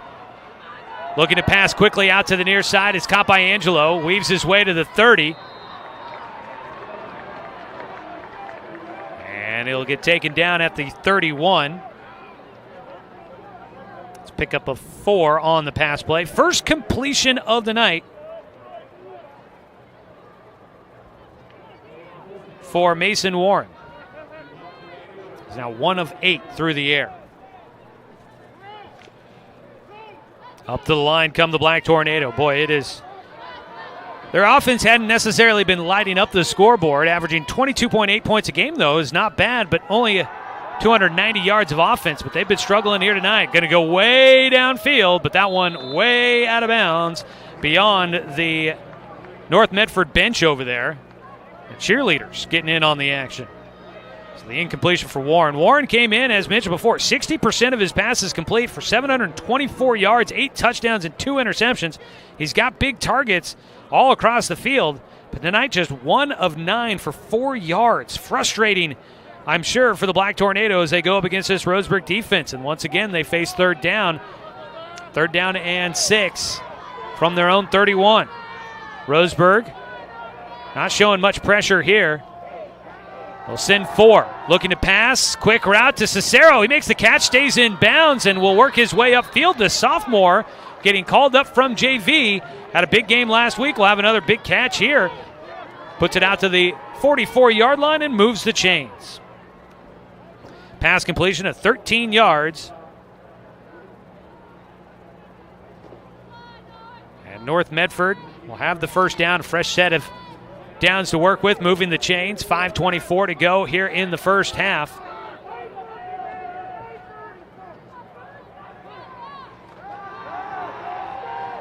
Looking to pass, pressure, pocket collapse, trying to work his way upfield. Gets out of the pocket, now to the 50. A shimmy shake, but can't get away from Logan Kloffenstein. The juke move, though, does buy him a couple extra yards into Roseburg territory at the 48. A run by Mason Warren. 8-yard gain. Pocket collapsed, but he was able to stay on his feet and work his way downfield. Nice little scramble there for the quarterback, who has run for 144 yards and a touchdown this season. 2nd down and 2. Handoff to Ty Pugliano. Got met in the backfield, but is able to get away from it. Continues to slip tackles, and Roseburg's tackling, struggling on that play. Steinacre and Gillespie, both sure-handed tacklers, coming up empty on that run by Ty Pugliano, who takes it inside the Roseburg 40 to the 39. And he'll pick up 9 on the play. Roseburg on defense still is not allowed a runner to go over 100 yards on the season. They only give up an average of 65 yards rushing, 137 passing, for a total of 202. Ty Pugliano will set up to the right of Warren. First down and 10. North Medford trying to get on the board. They set up the screen. It's caught by Pugliano. He'll slip a tackle on the far side, cuts back to the hash mark, gets taken down at the 20-yard line. The offense starting to move for the Black Tornado. They'll get to the 20. It's a pickup of 19 through the air on the screenplay. Ty Pugliano, goes to the bench. 3 completions now after starting 0 for 7. Mason Warren is now 3 for 4 on his last 4 attempts. 3:56 and counting here in the first half. At the edge of the red zone, Angelo moves in motion from right to left. They'll hand it to him on the wide receiver sweep. He tries to cut it back to the middle, goes upfield, gets inside the 20, short of the 15. He'll pick up 4 on the carry. 4-yard carry for Angelo. Second down and 6. Ball at the 16-yard line. Left hash mark for North Medford. Trying to drive to the end zone. Heading towards I-5 as it drives by in the distance. And penalty flags out before the snap. Waiting to hear the call on this one. Conferring here, and they going to put this one against Roseburg. It's an encroachment on the defense. So Roseburg will make it second down and 1 after the 5-yard penalty. The football down to the 11. Second down and 1. Fake the handoff, looking to pass. They get it to A.J. Pugliano. He stays on his feet as he drags a tackler on him first. I want to say that was Marster's good grip strength. He was able to hang on to the jersey, nearly pulled him down, but Pugliano, such a big receiver, able to stay on his feet, took a few more tacklers to bring him down as he goes down to the 6-yard line, picking up 5 on his first catch of the night. So down to the 6-yard line, clock under 3 minutes to play here in the first half.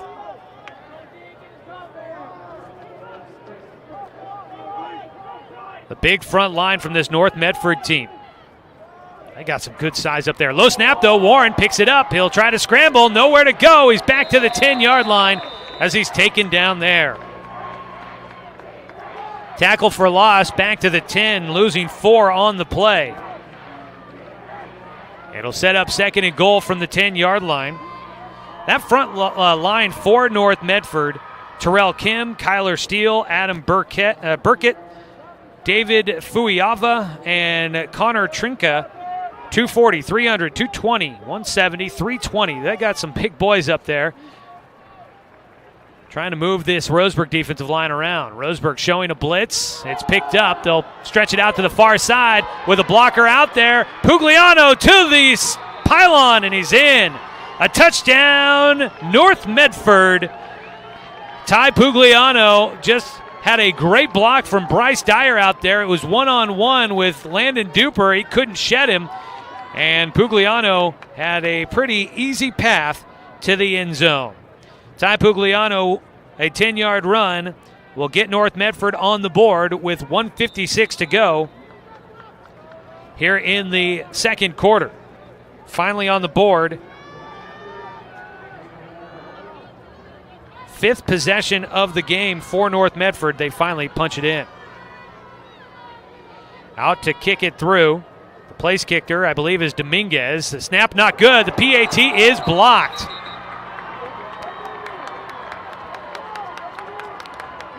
So the kick is blocked. It'll stay a 28-6 game. Roseburg in front with 1:56 to go as we continue on here in the first half. We'll keep it right here as Roseburg will get the ball on the ensuing kickoff. For Ty Pugliano, that'll be his 5th touchdown run of the season. This one comes from 10 yards out and breaks the goose egg here tonight. Roseburg football brought to you by Flyaway Travel. Contact their travel experts for your travel plans. Now located at 1445 West Harvard Avenue, or give them a call at 672-5701. And tonight's game also sponsored by Flyaway Travel. Contact their travel experts for your travel plans. Excuse me, by Fisher's Hearth and Home, I should say. I think I just did the Flyaway Travel one there. Serving Douglas County for over 30 years with the largest selection of wood, gas, pellet, and electric stoves and fireplaces in the area. That's what happens when your brain's thinking one thing and you're trying to read something else. Kickoff coming away by North Medford. First time they've kicked off since the opening kick of the ball game.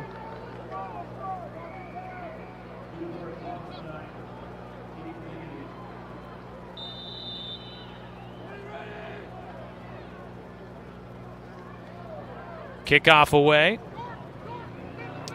Down to the 25, and Roseburg will jump on it there. Nobody was able to quite field it cleanly, and I think it's Tatone that falls on it to just secure the football. So they kicked it to a bit of a no-man land there. But they'll get decent field position out at their own 26-yard line. Tonight's ball game also on the air thanks to sponsorship from Mahalo Heating and Air Conditioning. Get 0% financing for 72 months on approved credit now at Mahalo Heating and Air.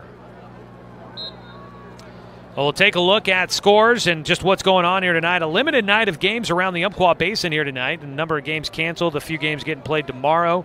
So we'll take a look at what's going on and try and pass along scores. If you've got any final scores or score updates from games, feel free to hit us up on the 541 Radio app or on Twitter. Tweet at us at 1490 The Score there.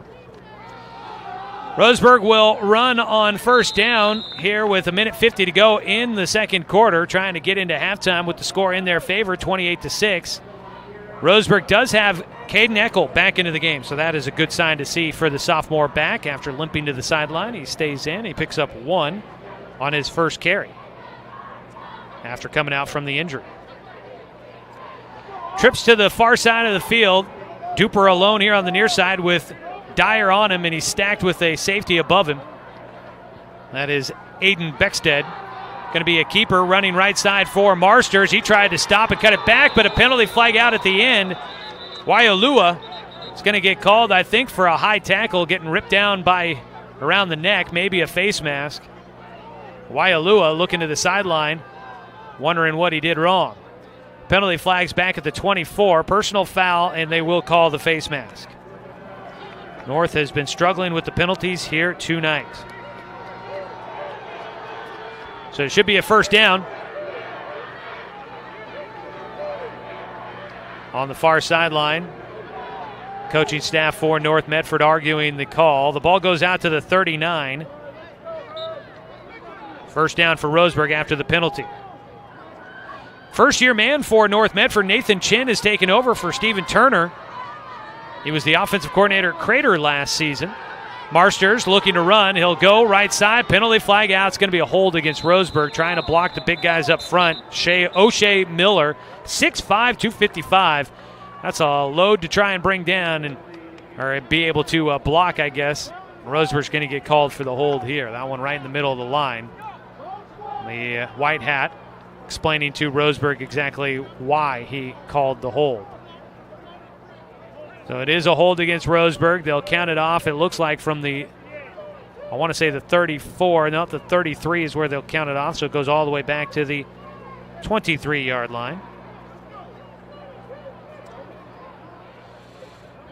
We are down to 57 seconds to go in the first half. Roseburg, first down and extremely long, but they are able to wear down the clock here. Probably just try and keep it running. Marsters taking his time before the snap. Empty backfield, looking to pass.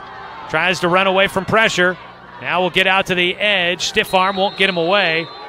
And the clock will continue to run out to the 27-yard line. Pickup of 4 for Marsters. 29 seconds and counting.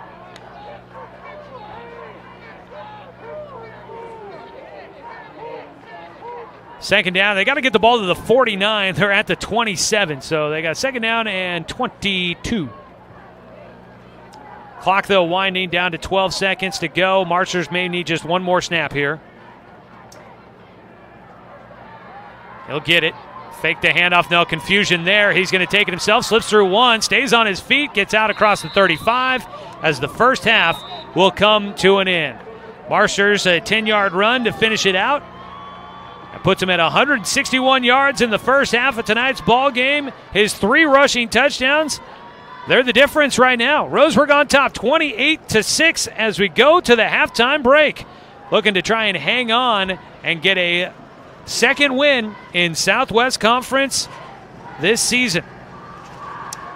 Nice hot start, but you'll see what Roseburg can continue to do as rain starts to fall here at Finlay Field. Come back with your halftime show. We'll get a look at how the first half played out, take a look at some stats, try and pass along some scores to you as we get into the halftime show. The marching band coming out to entertain us as well. One of the perks of being at home. Joey Keyran here with you. We'll take a 2-minute break and come back with the halftime show after this here on 541radio.com and on the Score, 92.3 FM and 1490 AM.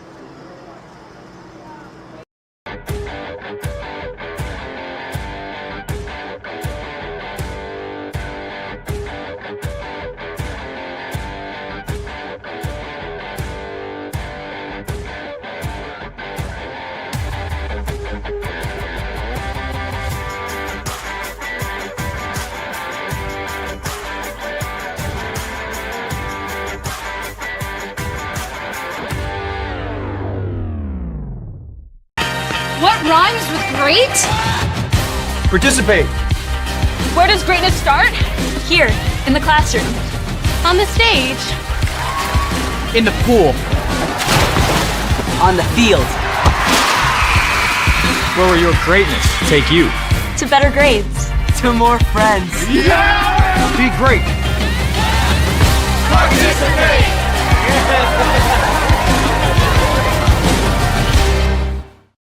Looking for more local sports coverage?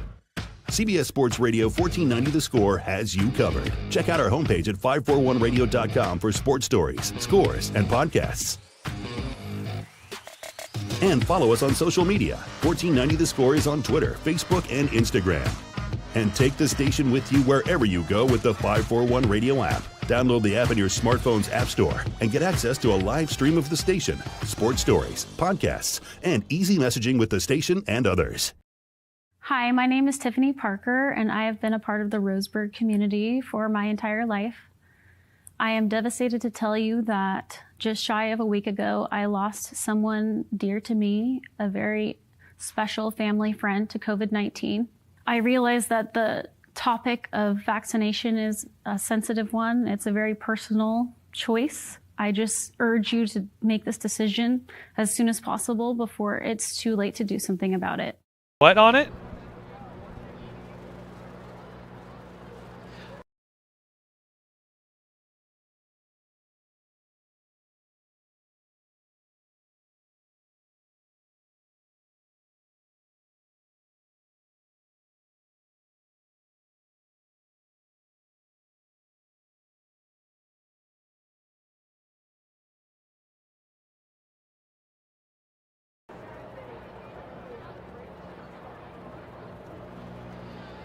Welcome back, everybody, here to Finlay Field at the campus of Roseburg High School. We had a quick little bit of rain there, maybe just a slight drizzle still going on as the Roseburg Marching Band comes out for the second half and gets ready to entertain us here. The first half pretty entertaining, but dominated by the home team.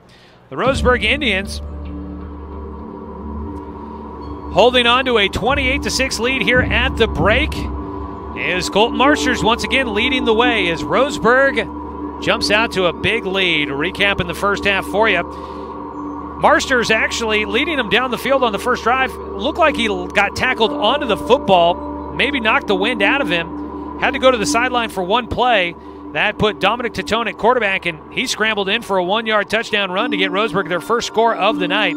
Is his second score of the season. Jackson Bartlett puts the PAT through for a 7-0 lead.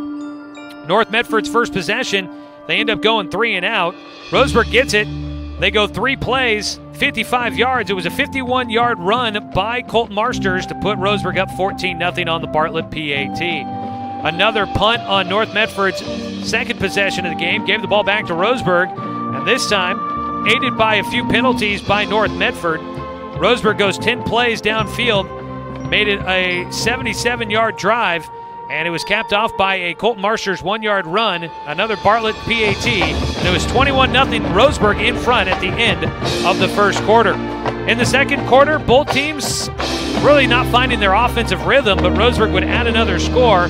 This time it was a 48-yard run by Marsters, put Roseburg on top 28-0. North Medford would finally get on the board as they would drive 73 yards, capped off on a 10-yard touchdown run by Ty Pugliano.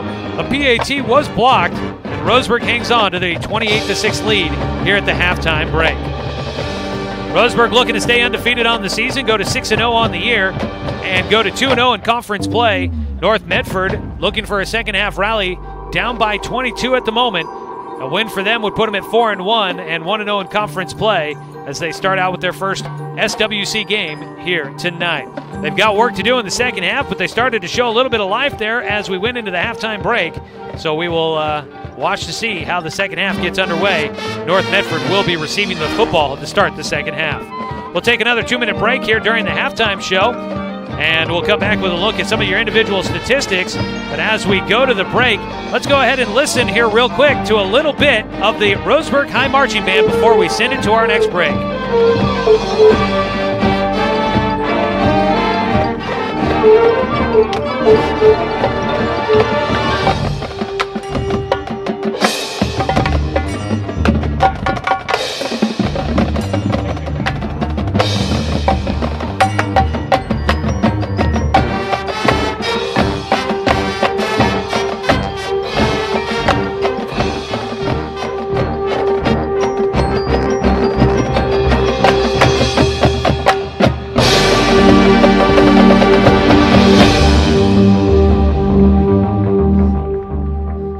That is the Roseburg High Marching Band. Always a pleasure to get to watch them here at home. We'll go ahead and take the 2-minute break. At halftime, Roseburg leads 28-6 over North Medford on 541radio.com and on the score, 92.3 FM and 1490 AM.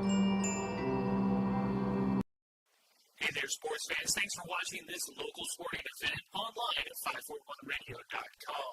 Did you know there's more than one way to watch games online? You can watch games on your laptop or desktop computer, your tablet, or even your smartphone just by going to 541radio.com. But we also use YouTube to stream all of our video broadcasts, which means you could be watching this game on your big screen TV with a number of different streaming devices. You can stream our live YouTube broadcast through your PlayStation or Xbox gaming device, or through streaming devices like Google Chromecast, Apple TV, or Roku.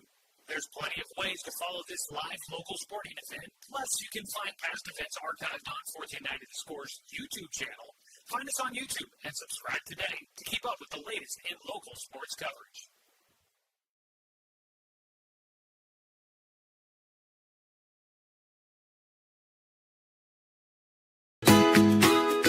Get ready to satisfy your dessert cravings with Mountain Mike's new mini churros. These delicious bite-sized churros are the perfect dessert to pair with your favorite Mountain Mike's pizza, made with only the freshest and finest ingredients, dough made fresh daily with 100% whole milk mozzarella cheese, and toppings to the edge. For limited time only, get 16 mini churros for the whole family for only $4.99. Don't wait. Order yours today for dine-in, carry-out, or delivery.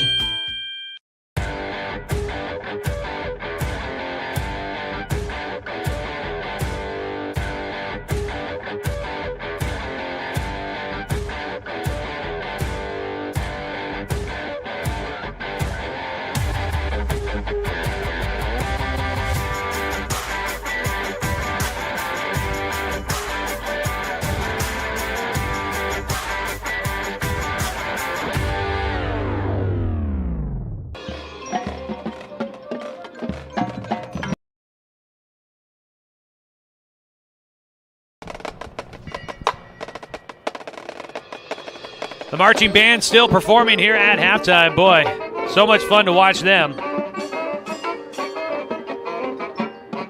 Just always so disciplined. I mean, we always talk about it, and I love to give them a shout-out, so you're going to have to listen to me here for a minute. They work just as dang hard as the football team does. They're out here after the football team practices. The soccer teams are done. Everybody uses this field here at Roseburg High School, and the marching band's got to find their time to get out there. I was driving by here one time. It was late at night. Sunset wasn't quite happening before 7 o'clock at that time, but they got the lights on. The team's out here practicing their moves on the field. They put a lot of work into what they do, just like the football team does, the soccer team does, the volleyball team, and all the fall sports teams. Marching band's out here doing just as much work, along with the, I don't know if flag team is the right term, if they call them something else, but that's all I know what to call them. So I apologize if there's a more technical term for it, but the Roseburg Marching Band out there looking good here tonight.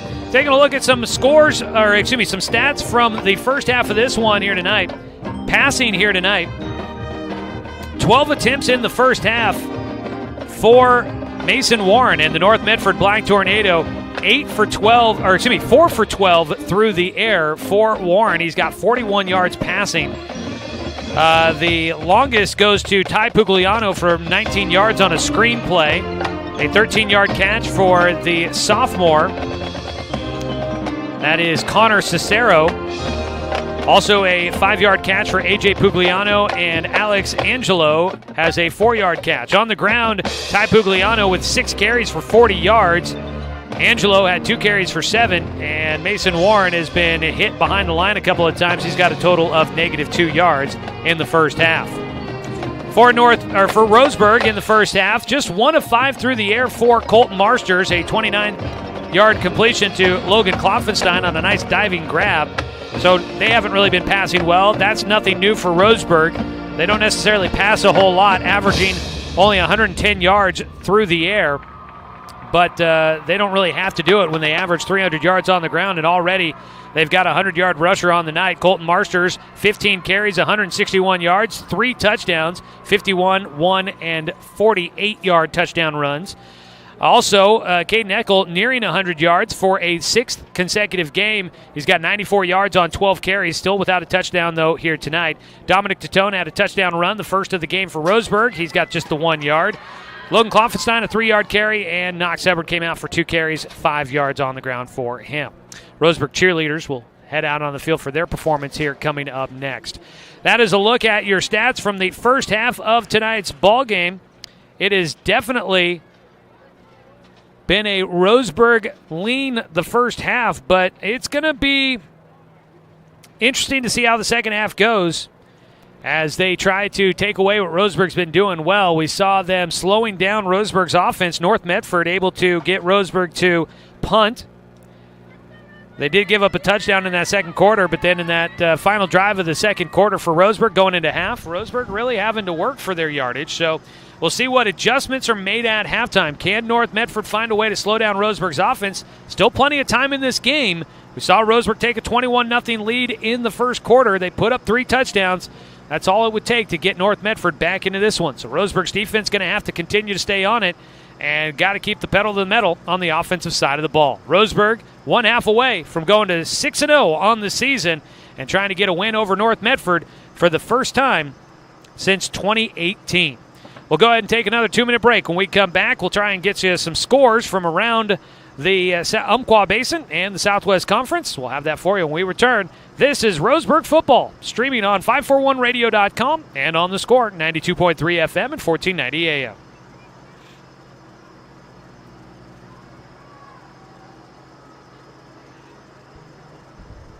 Yes, sir. Yes. Color guard. I should have known that. I'm surprised nobody said anything on YouTube. You got what now? Yes, sorry, it's only a 1-minute break. You're right. So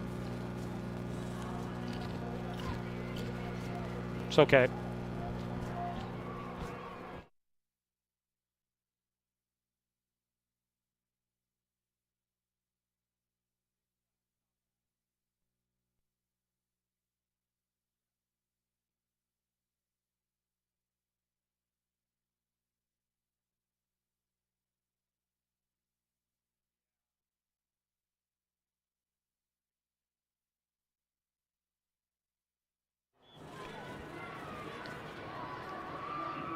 We are back here at Roseburg High School.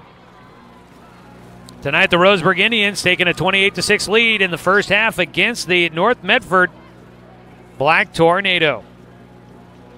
Well, taking a look at some scores from around the around the Southwest Conference tonight. A score from the only other conference game going on. It is Grants Pass and South Medford. And at halftime, it was South Medford leading Grants Pass 19-7.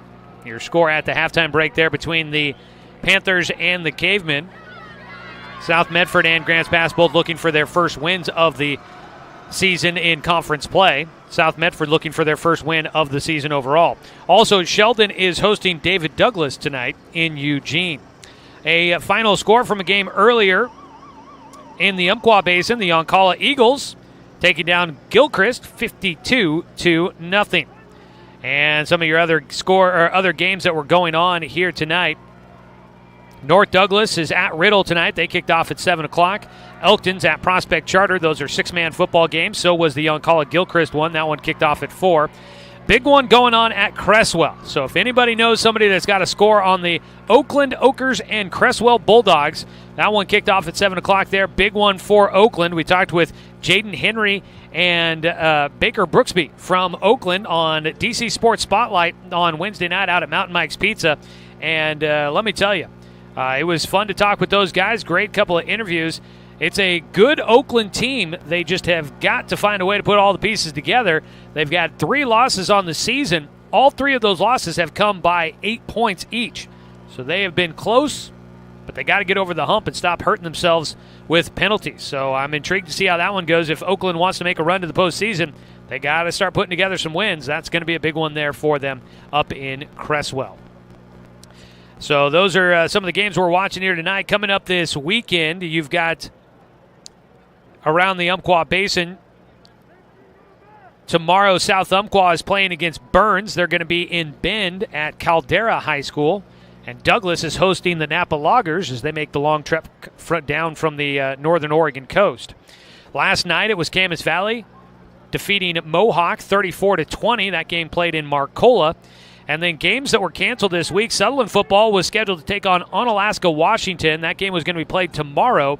But unfortunately, that game got canceled, so no game this week for the Sutherland Bulldogs. And Dan Bain, he's not on the radio tonight. Also, Glide, Reedsport, Days Creek, and Glendale all had matchups scratched for various reasons this week as well. So we'll try and get you scores of all the games once they go final coming up later tonight up online at 541radio.com. Thanks for tuning in and following the action with us here on 541radio.com if you're watching there, or maybe you might be tuned in and listening to the game on your radio or listening on the 541 radio app here on this Friday night from Finlay Field. Getting reports from down in the stands that it's a good crowd showed up here tonight, which is fantastic to hear. I was hoping that the home crowd would show up big for Roseburg. The student section wearing all pink tonight as they go with the Beat Cancer theme here this evening. So they're all decked out in their pink here this evening. Sounds like a nice crowd down there, which is great to see. We were hoping for it. Roseburg had a pep rally out at Pete's Drive-In on Wednesday night this week. That was pretty cool to go out there and check that out there as well. So we get ready to start the second half. Tonight's ball game has been sponsored by Good Vibrations Solutions for home theater and automotive audio. You can feel it at Good Vibes. And by DC Farmers Co-op, where everyone is welcome to shop. And, of course, don't forget our friends over at Cascade Community Credit Union belong to Douglas County. We're getting ready to kick off the second half. Roseburg will be kicking right to left on your radio dial. And North Medford will be going left to right. Stick around for the postgame show when we will name our Mountain Mike's Pizza player of the game for the Roseburg Indians. Pizza the way it ought to be. That's Mountain Mike's. Kickoff away to the 14-yard line. Returned by Angelo up the middle. Got slowed down just as he got to the 35. Somebody tugging on the jersey. He'll fall forward across the 36. And now North Medford coming out looking to try and establish some momentum here in the second half. And try and see if they can get some action going. Want to say thanks to Ben Hill back in the studio for the radio production here tonight. Working hard there on your Friday evening. Here in the booth with me tonight, we got Brenton Cranford running the video production, running our video camera here tonight. Once again is Clayton Brelage. Great to have the crew all here with me tonight, helping out on Roseburg football. Out comes the offense for the Black Tornado, looking to get things started in the second half, trailing 28-6. Mason Warren will hand it off, running right side across the line. Ty Pugliano chased down from behind. It was Tiger Black that had hands on the jersey, pulling back the ball carrier there. Pugliano couldn't get away. Short game, but a penalty flag came out from the back judge. We'll wait to see what that is, as that happened out near the 43-yard line is where they're signaling. And it looks as if the white hat is signaling that this is going to be against North Medford. The end of the play was out at the 37. Block in the back is the call against North Medford. I think they're going to put it from where the ball started, I think is where they're going to count that one off. But once again, North Medford hurting themselves with penalty. They take the ball back to the 27, so it's going to be actually a loss of 9 from where they started on this drive at their own 36. So penalty negating what would have been a short gain for Ty Pugliano as he comes out with the offense. Pugliano 2 yards behind Mason Warren in shotgun. 2 targets to either side. They're going to run the option.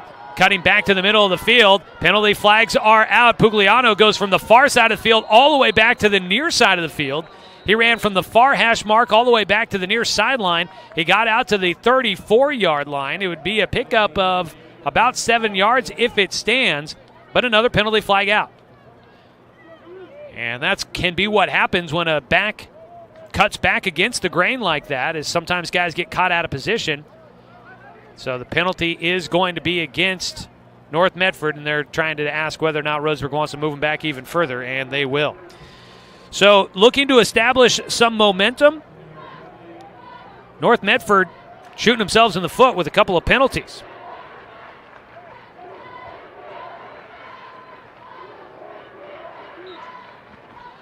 The ball goes all the way back now to the 18-yard line. So North Medford started at their own 36. They've now lost 18 yards back to their own 18-yard line. It is first down and 28. Almost a minute ticked away with a couple of plays run, but none of them counting. 2 targets to the far side of the field. That's Dyer and Pugliano. 2 targets to the near side. Turn, handed off to Ty Pugliano, running right side over the tackles, and he will get to the 19-yard line, picks up 1 on the carry. Roseburg looking to try and establish their defense here in the second half after giving up some yardage and giving up the score in the first half. There on the final couple of drives of the first half to North Medford. Roseburg trying to get back on top with the dominance on their defensive side, forcing punts on the first few possessions there.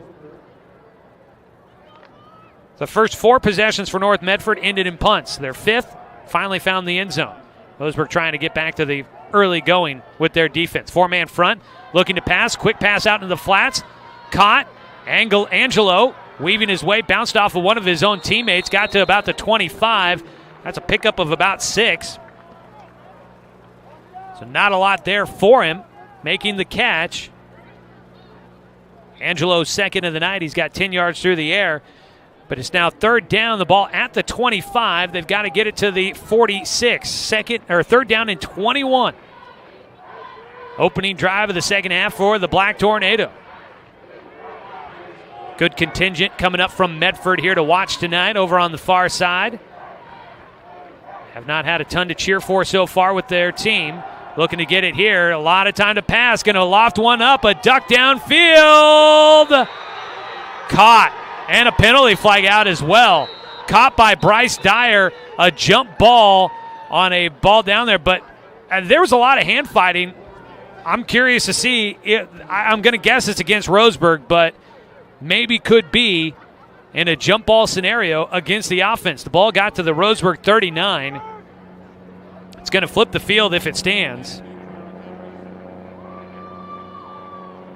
And it is against Roseburg. So they are going to wave off the penalty, I do believe. Pass interference, the call against Roseburg, and they will decline. So the pass play is good to the Roseburg 39. A huge play there for North Medford. They needed it. That'll be a 36-yard completion through the air. Bryce Dyer gets his first catch of the night. In shotgun goes Warren, 1st and 10. Late handoff to Pugliano up the middle. Ty weaving his way into the secondary, and now down to the 25. And North Medford with the big play now showing a little bit of life here. Pickup of 14 on the ground for Ty Pugliano. It's another first down carry for Pugliano. He's had 3 carries good for first down so far. On first down, all of them. 11, 11, and a 14 now. Under 9 minutes to go in the third quarter. North Medford shotgun, looking to pass, looking left side, going to go on the deep seam route, or fade route, pushing and shoving. And a pass interference going to be called. Bryce Dyer and Landon Duper both pushing and shoving to get position there. The pass is incomplete. There's 2 penalty flags that came out. Waiting on the call here. The ball was at the 25. Pass interference against the defense, so they'll count it off from the line of scrimmage. Roseburg hit with a couple of penalties on pass coverage. Only one of them going to count, so as they didn't accept the other one. So from the 25, they'll count off the 15 yards. Should be, I guess they'll go half the distance to the goal line, down to the 12.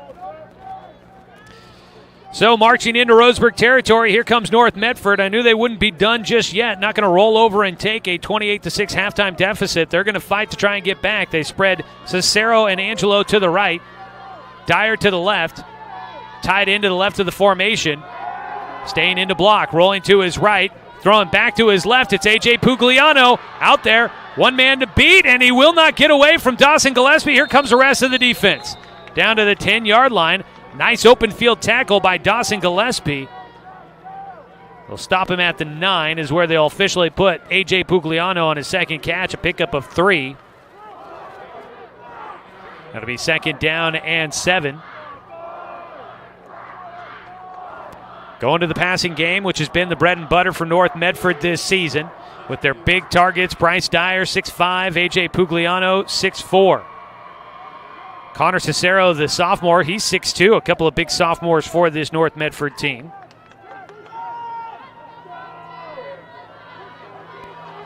At the 9-yard line, second down and 7. Move a man in motion from left to right. That's Dyer, and whistles before the play gets underway. Delay of game. And that'll move back North Medford. So from the 9-yard line, back him up 5. And North Medford's group not happy with the delay of game penalty here. Goes back to the 14. North Medford does huddle up, and over on the sideline getting the call is Mason Warren. Cicero will spread out to the near side. All alone out there. Dominguez, the tight end, will set up to the right of the formation. Pugliano, the other tight end, will set up to the left. Pistol formation for Warren with Ty Pugliano behind him. Dyer out to the left side, looking to pass, looking up the middle. Not there. Now going to tuck it down. Bouncing out of the pocket. Warren still on his feet, rolling to his right, still looking to throw downfield. And a penalty flag is out. The throw just thrown away. There are a couple of penalty flags out, and the laundry is out here to start out this second half. This third quarter, we've already had 4 penalties on this drive, and we've had 1 not accepted, a 5th penalty not accepted on this drive. We've got 2 flags out here right in the middle of the field. So we'll wait for the call.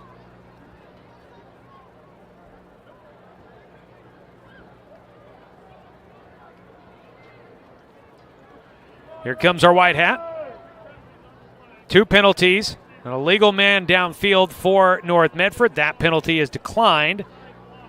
And then a blindside block against North Medford. So both penalties against the Black Tornado. Roseburg will accept the blindside block. And that'll back up North Medford. It was second down and 12 at the 14. So it'll be second down. And they'll put the ball out at the 27. 27, they got to get it down inside the 3 for the first down. They got to get it to about the 2. So it's second down and, they'll move it back even further. Let's go back to the 32-yard line. So they've got about 30 yards to try and go here. They can get a first down inside the 2-yard line to make it first and goal.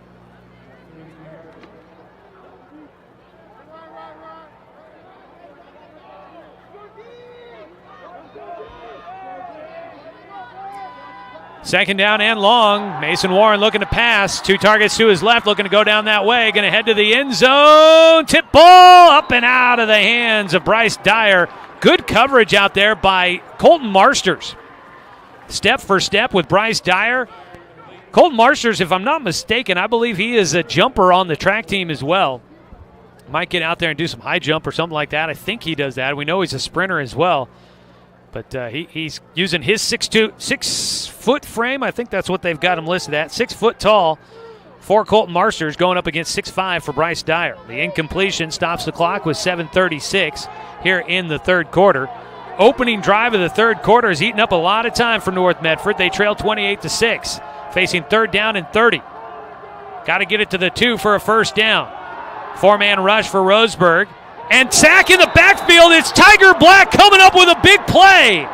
The junior defensive lineman, an all-league selection a year ago, gets his 4th sack of the season. And it's a huge one on 3rd and 30. He takes down Mason Warren back to the 40-yard line. And a big play for Roseburg's defensive front. Losing 8 yards on the play.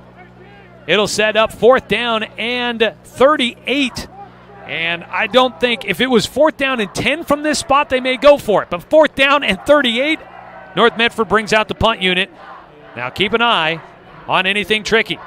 Kick is away, and the punter this time is Ty Carpenter. We'll get it inside the 10. He'll get the right touch on it. That ball's going to roll inside the 5 down to the 4. Self-inflicted wounds for North Medford to start out the third quarter.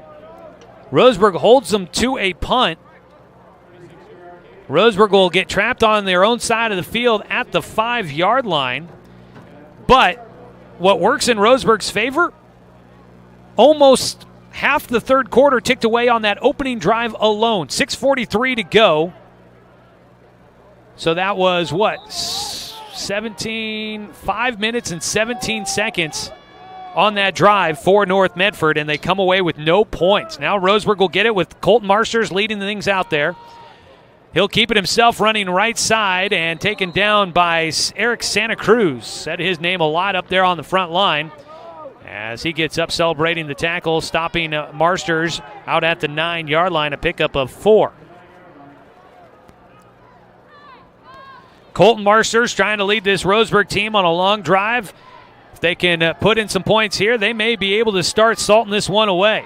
Turn, handed off to Eckel. He got hit in the backfield, slipped through that, stumbled his way across the 10, and that's exactly where they'll put him. A pickup of 1 on the run for Caden Eckel. Nearing the 100-yard mark, 5 yards away, and it's now a 3rd and 5 for Roseburg. The ball near the left hash mark. Duper alone over here with 2 defenders near him.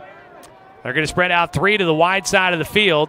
Clock running with 5:45 to go here in the third period. Roseburg, Marsters in shotgun, Eckel to his right. Fakes the handoff, keeps it himself, bounce it outside, now cuts upfield, penalty flag out. It's going to be 4th down. Roseburg only picking up 2. North Medford, I don't think, if I'm them, I don't think I accept a penalty if that's a hold here in the middle of the line. Marsters got to the 12. He would be about 2 yards, 3 yards shy of the first down if it stands. Penalty flags at the 10-yard line. So it's a personal foul face mask, against Roseburg. And they'll replay 3rd down.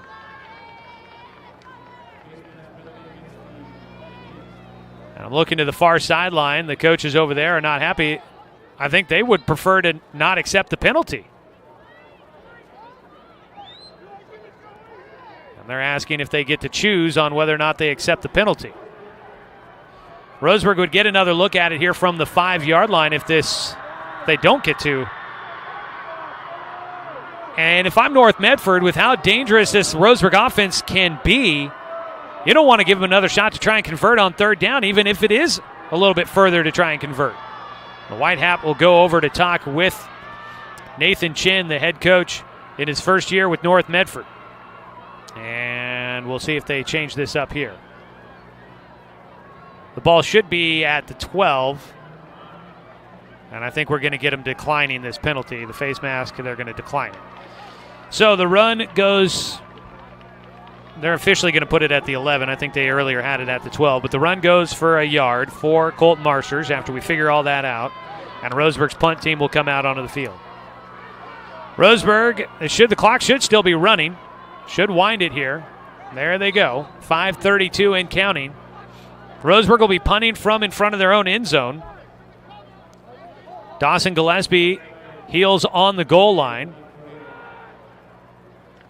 He'll roll to his right a little bit as he gets a boot away. Goes right back to the middle of the field to Bryce Dyer. He's going to try and make the first man miss, but Carson Dunn will not let him go. Carson Dunn comes up with a great open field tackle, allowing no return for Bryce Dyer. He'll start in Roseburg territory, though, at the 47-yard line. North Medford will have great field position with 5:12 to go. They get a quick stop on defense, force the 3 and out. And now we'll get a shorter field, but again, the clock not in their favor. They do have plenty of big playmakers out there. They could score quickly. Last drive, though, they did not move the ball downfield fast. 5:12 to go here in the third period. 4-man front for Roseburg. They put a couple of receivers out to the left side, give it to Pugliano. He had plenty of room to run, still on his feet. Some good blocking downfield for him. Sprung him free for extra yardage. He takes it inside the 30. Roseburg's defense getting gashed for some runs on that, or some yards on that run. Down to the 29-yard line. A pickup of 18 on the run for Ty Pugliano. And with that carry, he'll go to 73 yards on the night. Roseburg has not allowed a runner to get to 100 yards this season. Pugliano, with 9 carries at 73 yards, is threatening. They'll give it to him again here up the middle, sidesteps some defenders, and no, that's, Alex Angelo running up the middle there, weaving his way through, gets to the 26, picks up 3.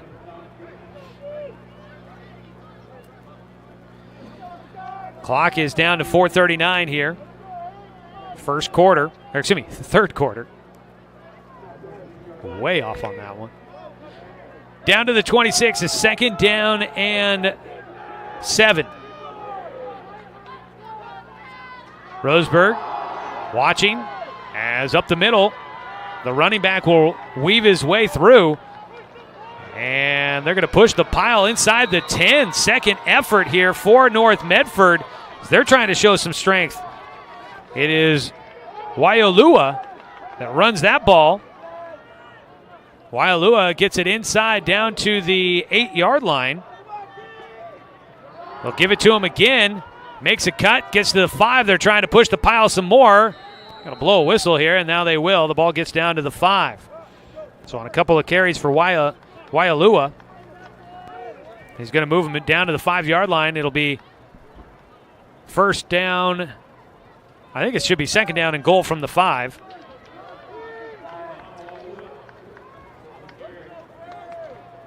They still say 2nd down over there. They started at the 8 on that one. It should be 2nd down and 5.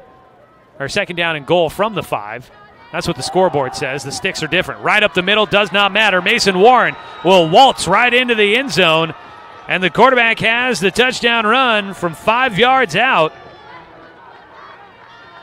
And he gets North Medford on the board here in the third quarter. First score of the second half. Mason Warren, his 2nd rushing touchdown of the season. And the PAT unit will come out.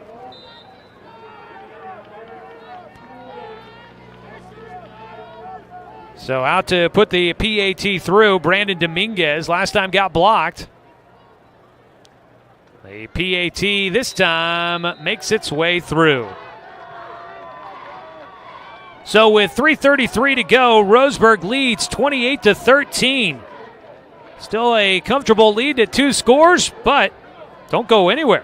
We got ourselves a bit of a ball game here as North Medford, the first team this season to score against Roseburg in the third quarter. We'll take a 30-second break and come back with more of the action on 541radio.com and on the Score, 92.3 FM and 1490 AM.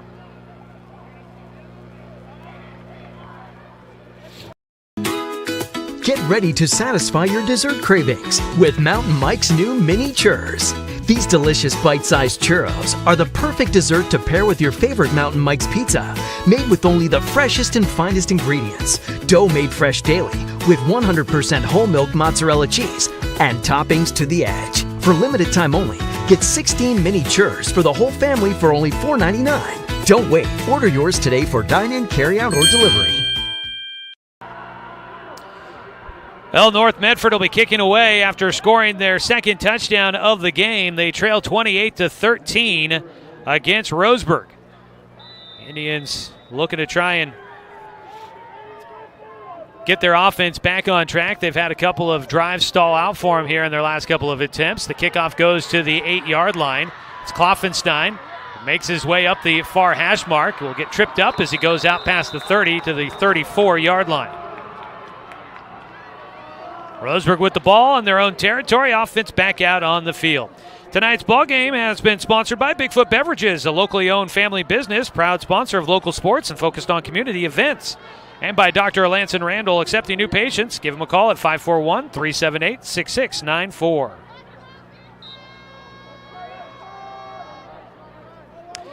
Marsters will lead him out. Eckel to his left. Tatone and Duper spread out to the left side. You've got two targets to the far side of the field. That's Kloffenstein moving in motion from right to left. They'll hand it off to him, trying to stretch it. He finds a seam, gets to the 40, and drugged forward down to the 43-yard line. A pickup of 9 for Roseburg on the first play of the drive. Second carry for Kloffenstein on the night. Roseburg will try to go back to the line quickly here. They were running some good speed in the first half, really trying to put the pressure on North Medford, trying to get those big boys up front running. Under 3 minutes to play in the third quarter. Low snap, pull it in. Eckel up the middle, nowhere to go. Brandon Dominguez teaming up with O'Shea Miller. They close the gap quickly on Eckel, and he goes right back to the 43. No gain on the second down carry. It'll be third down and 1. Roseburg trying to convert here, keep this drive alive, not go on another 3 and out. They move to Tone in motion. Fake the handoff, keeper for Marsters. Going to stretch it to the far side. He's got the edge, stays on his feet as he sidesteps his way across the 50. He got spun and then did like a sideways crow hop. I remember having to do those in warm-ups, try and stretch out the groin, and well, he was able to maybe use that experience with the pregame warm-ups. Sidesteps his way down across the 50 into North Medford territory. Marsters continues to do it with his feet. He takes it to the North 47-yard line. Has a pickup of 10 on the carry for Marsters. They'll get it to Eckel, running left side. He weaves his way forward. Tough yardage tonight for the sophomore. He'll get to the 43. He picks up 4. He has had to really work here tonight. 15 carries, 99 yards. He's gotten his yardage, but it has been tough sledding. Down to a minute 30 here in the third quarter. Roseburg leading 28-13. Feels like a tipping point in this ball game for Roseburg, trying to hang on to a lead and hang on to a win at home against North Medford. In shotgun, Marsters stacked on the near side. Duper and Tatone. They'll give it to Duper on the sweep, and he gets hit in the backfield. He'll lose yardage back to the 45. Duper's first carry of the night, and that end-around sweep goes for nothing. 2-yard loss on the play, and Roseburg now third down and 8. Under 60 seconds to go. Dawson Gillespie's going to come into the game. Have not seen him much on the offensive side of the ball. He'll check in here. He'll go tight to the line on the left side. Kloffenstein to his left in the slot. And Duper out to the far side. Horton is all alone on the right side of the offense. Fake the handoff to Eckel. Running to his left is Marsters. Goes downfield, has a man open, but he underthrew Logan Kloffenstein. He was wide open at the 30, and Marsters couldn't get it to him. 1 for 6 on the night for Colton Marsters. The clock will stop with 22.9 to go. Decision time here for Coach Heiberger and Roseburg's offense. The punt unit looks like it's going to come out. It's 4th down and 8. They'd have a little ways to go to try and pick it up. They are in North Medford territory, but not very far.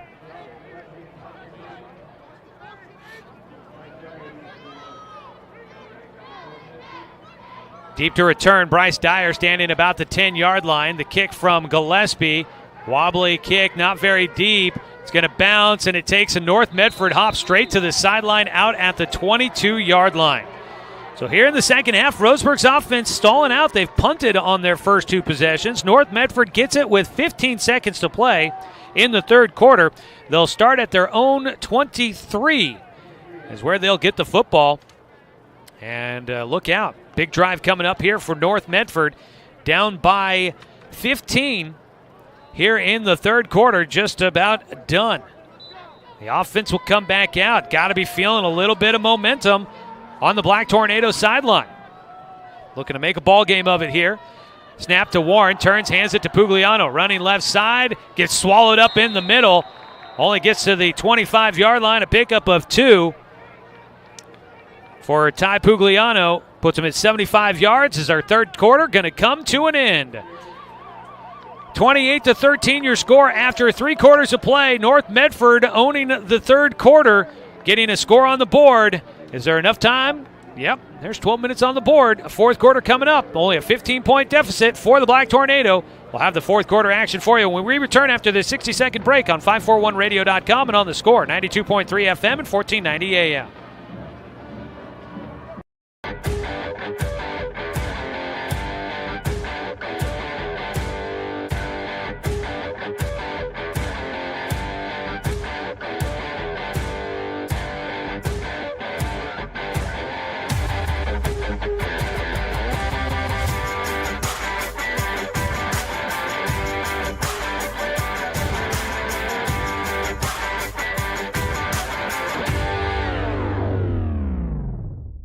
I'm Amelia Snow. I work in the intensive care unit at Mercy Medical Center in Roseburg. I have seen the terrible damage COVID has done to my patients and their families. Without a vaccine, people of all ages can get very sick, even if they were perfectly healthy before they had COVID. The COVID vaccine is safe and effective and will reduce your risk of getting so sick you wind up at Mercy Medical. Get vaccinated, and I won't have to see you in the ICU. Come back to start the fourth quarter here. It's Mason Warren running with the ball on second down. It was second down and 8 for North Medford as they trail 28-13 against Roseburg here in the Southwest Conference matchup.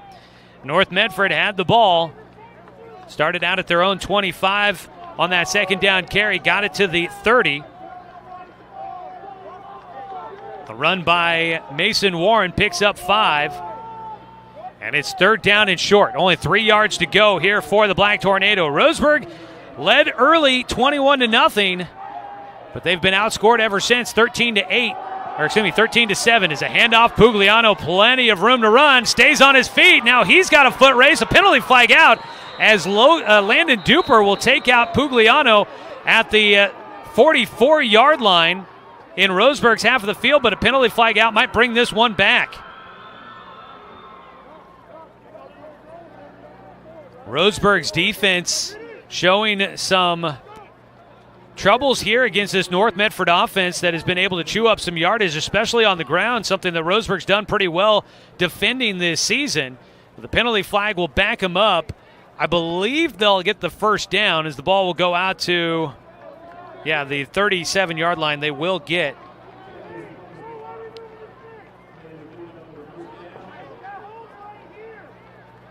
Ball goes to the 37.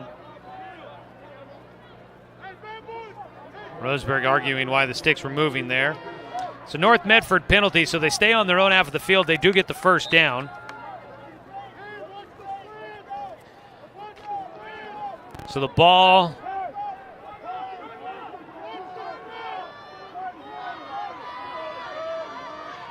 they've got it to the 47, and they'll back it up the 10 yards. So up the middle goes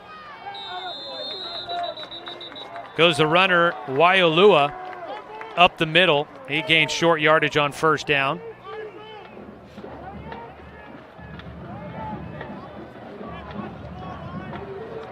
So from the 37, they go out to the 39, pick up 2 for Waialua.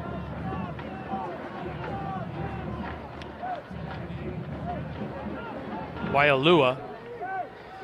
The name is tripping me up all night here. Move a man in motion. That's Dyer from left to right to left. And up the middle, just weaving his way through traffic. Ty Pugliano now tries to stutter step back to the middle of the field. He'll get it into the red zone. Breaks off a long one against Roseburg. Takes it down. They'll put him at the 16-yard line. That just looked really easy there for Ty Pugliano.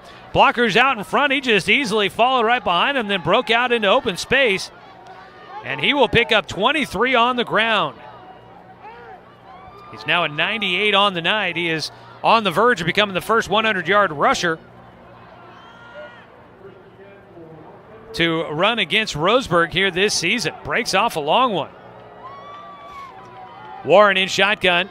He's got Angelo to his right. They'll give it to him. Runs left side. Things open wide up. Angelo angling to the corner, and he is cut down by his shoelaces as he will take that football down to the 3. And look out. North Medford charging. And Roseburg, if they give up a score here, only up by a touchdown, and they haven't scored since early on in the second quarter. North Medford, fake the handoff. Warren running right side, slips through, gets to the goal line. In, touchdown, Mason Warren from 3 yards out. Here comes North Medford.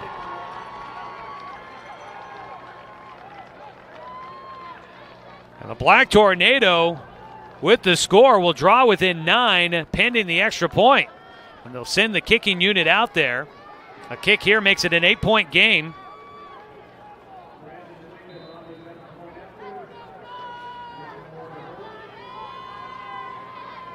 Three-yard carry by Warren for the touchdown here in the fourth quarter.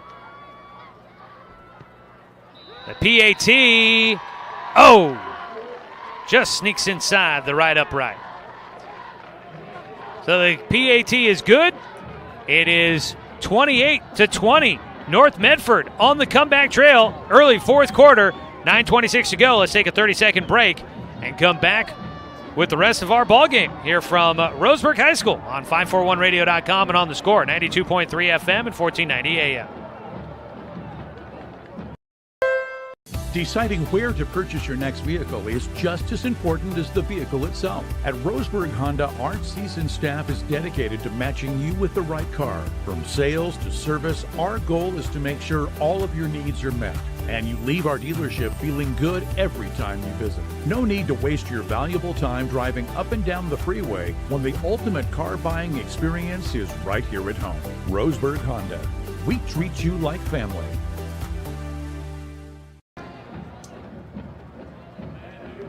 Come out for the impending kickoff for North Medford, trailing 28-20, 9:26 to go. The Black Tornado making a run at it here. We'll get in a legal ID here in just a moment after this kickoff by the North Medford Black Tornado. 9:26 to go.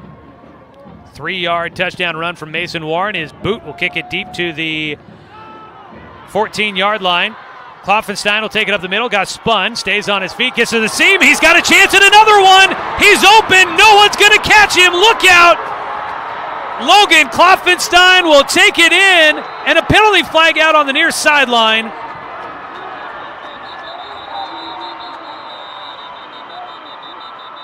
And we'll have to wait and see. I don't know if the penalty flag was not part of the play. I think it's a sideline issue for Roseburg. I think that's going to go down as an 86-yard touchdown return on the kickoff by Roseburg if it stands. Kloffenstein had a 92-yarder last week. Could get an 86 here, which could really be big for this Roseburg team, needing a boost here in the second half. The officials are meeting. Braden Steinanker pumping his fist. Sounds like it could stand. Roseburg signaling that it will. The official's going to go, the Whitecap going to go talk with Nathan Chin here. And the Roseburg sideline calling for the PAT ball. If it does stand, I'm going to put it down as an 86-yard kickoff return for Logan Klopfenstein. Last week had a 92. And Roseburg looks like they're ready for a PAT. I think that means we're going to see this one go to a 34-20 lead if it stands here. We are waiting. Here comes the Whitecap. The touchdown is good.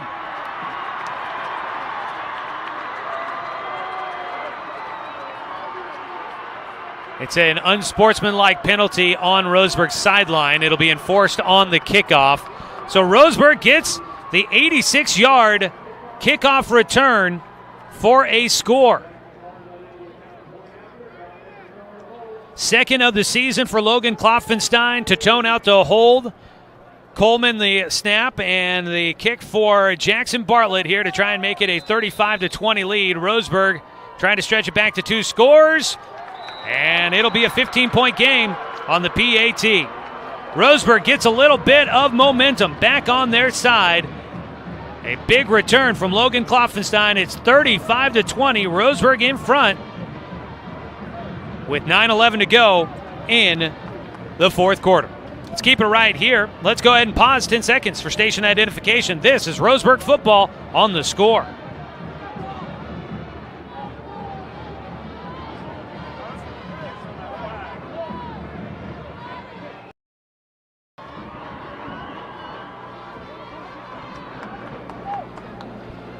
Well, that might have been the punch that Roseburg needed there, 35-20. They had kind of gone a little listless in this game after taking the 21-0 lead in the first quarter.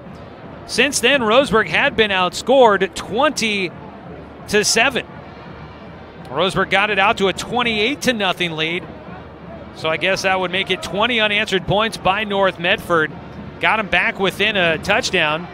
But now the kickoff return, 86 yards by Logan Klopfenstein, his second kickoff return of the season, helps Roseburg stretch this back out a little bit. 9:11 to go in the ballgame, still lots of time. Both these teams have been battling out there. Got to be some tired bodies on the field, and we'll see how this goes. Roseburg football tonight brought to you by Truck Swarm and Family Auto Repair. Are you ready to go where life takes you?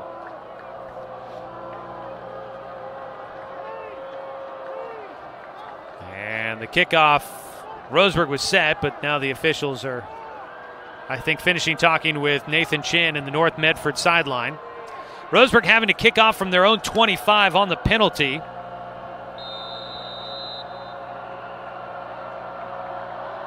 Kickoff away from Bartlett. He'll get a big boot behind it back to the 23-yard line for Bryce Dyer. He gets to the 40, into the back of a blocker, now makes a move, gets away from some pressure. He's got some space on the near sideline, tries to cut it upfield, loses a couple of tacklers. He's into Roseburg territory, and he'll stretch it down to the 30-yard line.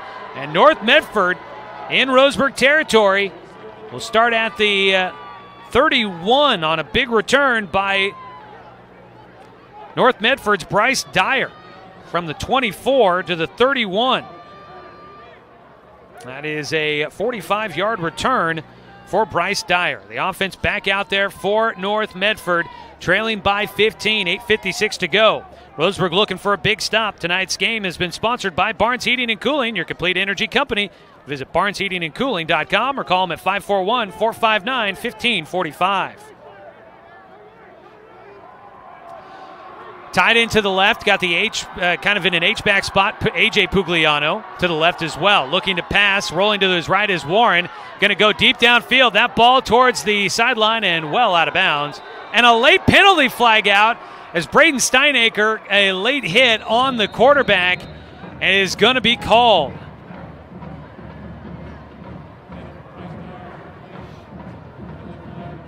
Mason Warren hit down back at the 41-yard line. That's where the penalty flag is sitting. And they're going to call personal foul, roughing the passer against Roseburg. That is just brutal there. Roseburg had the stop. Now give up the penalty. Free yardage, clock not moving. North Medford getting exactly what they need out of that one. Tonight's game also sponsored by B&D Meats. Whether it's for one or for many, B&D Meats in Winston has you covered. So the football will move all the way down to the 16-yard line. First down and 10 now after the penalty by Roseburg. Warren going to carry it left side, right into the line. He goes across the 15 down to the 14-yard line on the carry. We'll pick up 2 on that one.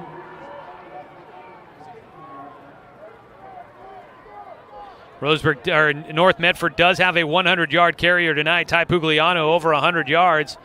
I've got him down at 108.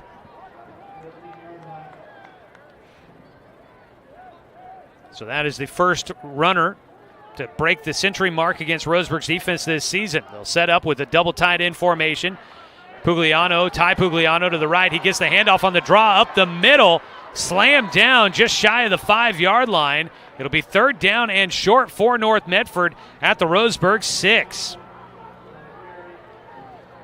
It's a pickup of 8 for Pugliano. Third down here, got to be 4-down territory for the Black Tornado. They're trying to punch in a score with 7:45 to go here in the fourth quarter. A score would make it back to a one-possession game once again for Roseburg after their kickoff return, but penalty flags are out, and we get a false start against the Black Tornado. That'll help Roseburg just a bit, and North Medford has cleaned things up a little bit here in this second half on the penalty front, but they hurt themselves here. It went from third down and short. It's still 4-down territory, I'd imagine, but now it'll be third down and about 6. Ball back out to the 12-yard line. Got to get the football to the 6. So, yeah, they were just shy of it there. I think actually, let's say this, they were at the 7, backed up 5 yards. They'll go back to the 12. Fumble on the snap, got to jump on top of it. Mason Warren slams the ball down, not happy with the offense here. And he grabs one of his offensive linemen, that is the center, Adam Burkett. And he gets in his ear, chirping a little bit there. The fumbled snap will take back North Medford to the 16-yard line. They lose 4 on the play. And now that makes fourth down here. It's 4th and 10 on a big play here for North Medford to stop, and Roseburg could have a chance to try and salt this one away. If they could get it and score again to stretch it back out. Shotgun snap, Warren dropping back, some pressure coming, throws to the near sideline. He overthrows it, 4th down and 10, incomplete. Roseburg takes over on a turnover on downs. And the Indians will hold as North Medford drove deep into Roseburg territory. They started at the Roseburg 31, got to the 7-yard line, and a huge penalty backing them up, making 4th down a difficult conversion, and they give it back to the Tribe. 6:31 to go. Here in the fourth quarter, Roseburg with the football, a chance to salt it away, stretch the lead out. They're up 35-20. They'll have the football at their own 16. Offense on the field. Marsters gets them set. Looking to snap the ball. Turn, hands it to Eckel. He makes one-man miss. Great block up the middle for him. A shimmy shake gets him out across the 25. The stutter step froze the defender long enough to be able to drive himself into it, and Eckel moves the chains. He's got a first down carry. Roseburg moving downfield, and with that carry, Caden Eckel eclipses the 100-yard mark for a 6th consecutive game, as he has started out very strong in his sophomore campaign. He takes it to the 26. That was a pickup of 10 on his 16th carry of the night. Marsters up behind center, but now backs away. Trips to the right side. Horton, Kloffenstein, and Tatone. Roseburg really milking the clock here. Snap, handoff, Eckel running right side. 2 defenders there, nowhere to go. Stood up. Ball popped out at the end, but the whistles had long been blowing by that point. Eric Santa Cruz in there along with Kilohana Waiolua. They'll put him as forward momentum at the 26. That's the line of scrimmage, so no gain on the first down carry this time by Eckel. But the clock running still, 5:30 and counting. The score obviously stretches this one out. Roseburg would then put it at a 3-score lead. But if they just take a long drive, leading by 15, they may have a chance to, if they would give it back to North Medford, it would be with not much time left if they can continue this drive. The clock running. Back judge with his arm up as Roseburg now will snap it. Give it to Eckel, and he almost missed Santa Cruz, but he got in there and got an arm on Caden Eckel and tripped him up just a bit. Eckel trying to say that the defense is getting a little extracurriculars at the end of the play there. The ball gets spotted right at the line of scrimmage again. That is back-to-back carries of no gains for Roseburg. And now it'll make it 3rd down and 10 with 4:36 and counting.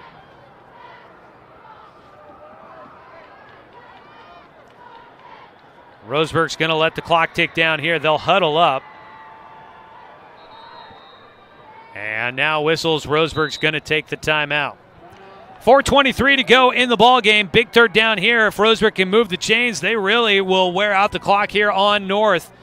The Black Tornado trying to hold, force a punt, and get the ball back, trailing by 15. Let's go ahead and pause 30 seconds for a quick timeout. This is Roseburg football on 541radio.com and on the score, 92.3 FM and 1490 AM.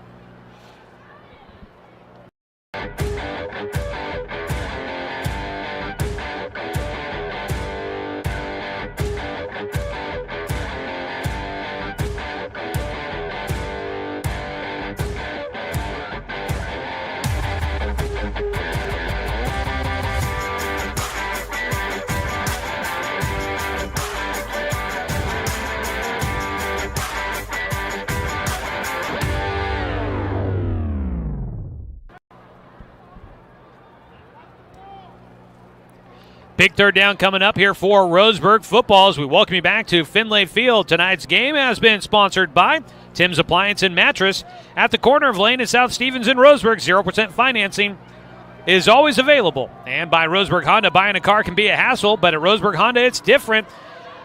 Visit Roseburg Honda where they treat you like family because they are family.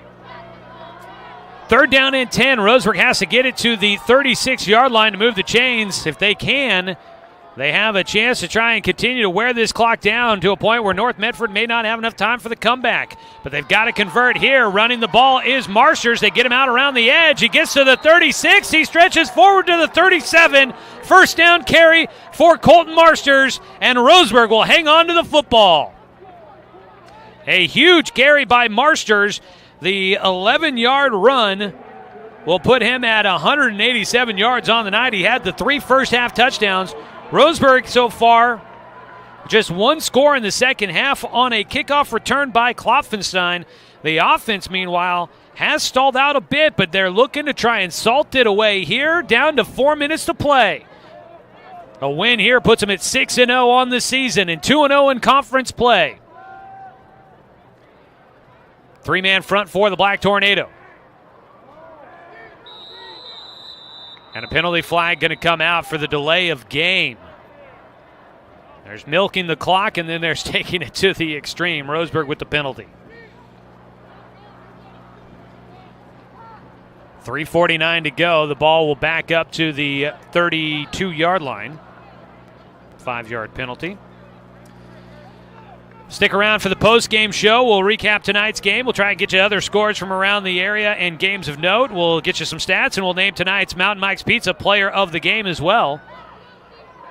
Roseburg trying to be on the winning side for a 6th straight week. Handed off to Caden Eckel, running up the middle. He'll get to the 35, and North Medford might start using its timeouts. North Medford had 3 left. They stopped the clock with 3:43 to go. Back to the 36-yard line on the run by Eckel. Picks up 4. And it'll make it 2nd down and 11. Let's go ahead and take a quick 30-second break. We'll try and get in. I think we may have a spot or two still left to get in the second half, so let's go ahead and take a 30-second break. We'll come back with the conclusion of the fourth quarter on 541radio.com and on the score, 92.3 FM and 1490 AM. Looking for more local sports coverage? CBS Sports Radio 1490 The Score has you covered. Check out our homepage at 541radio.com for sports stories, scores, and podcasts. And follow us on social media. 1490 The Score is on Twitter, Facebook, and Instagram. And take the station with you wherever you go with the 541 Radio app. Download the app in your smartphone's app store and get access to a live stream of the station, sports stories, podcasts, and easy messaging with the station and others. Second down and 11 for Roseburg. Clock stopped after the North Medford timeout. They'll probably burn a couple more if they can get a stop here. Roseburg trying to milk away the clock, leading 35-20 as we welcome you back in the fourth quarter. Running is Marsters, gets to the near sideline, and he'll run out of bounds. And that is a good run, but it's unfortunate he runs out of bounds. That'll stop the clock for North Medford. I don't know if coaches are unhappy about that or not. I would think that they would like to try and force North Medford to use their timeouts and keep the clock running. But Marsters helps him out there by going out of bounds. He takes it to the 43, which is a pickup of 7 on the ground for the quarterback. He's nearing 200 yards on the ground for a second consecutive week.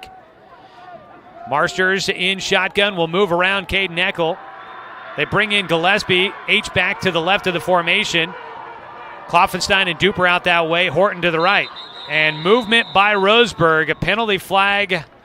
It's going to move them back on what was going to be a 3rd down and 4 attempt. Make it 3rd and 9.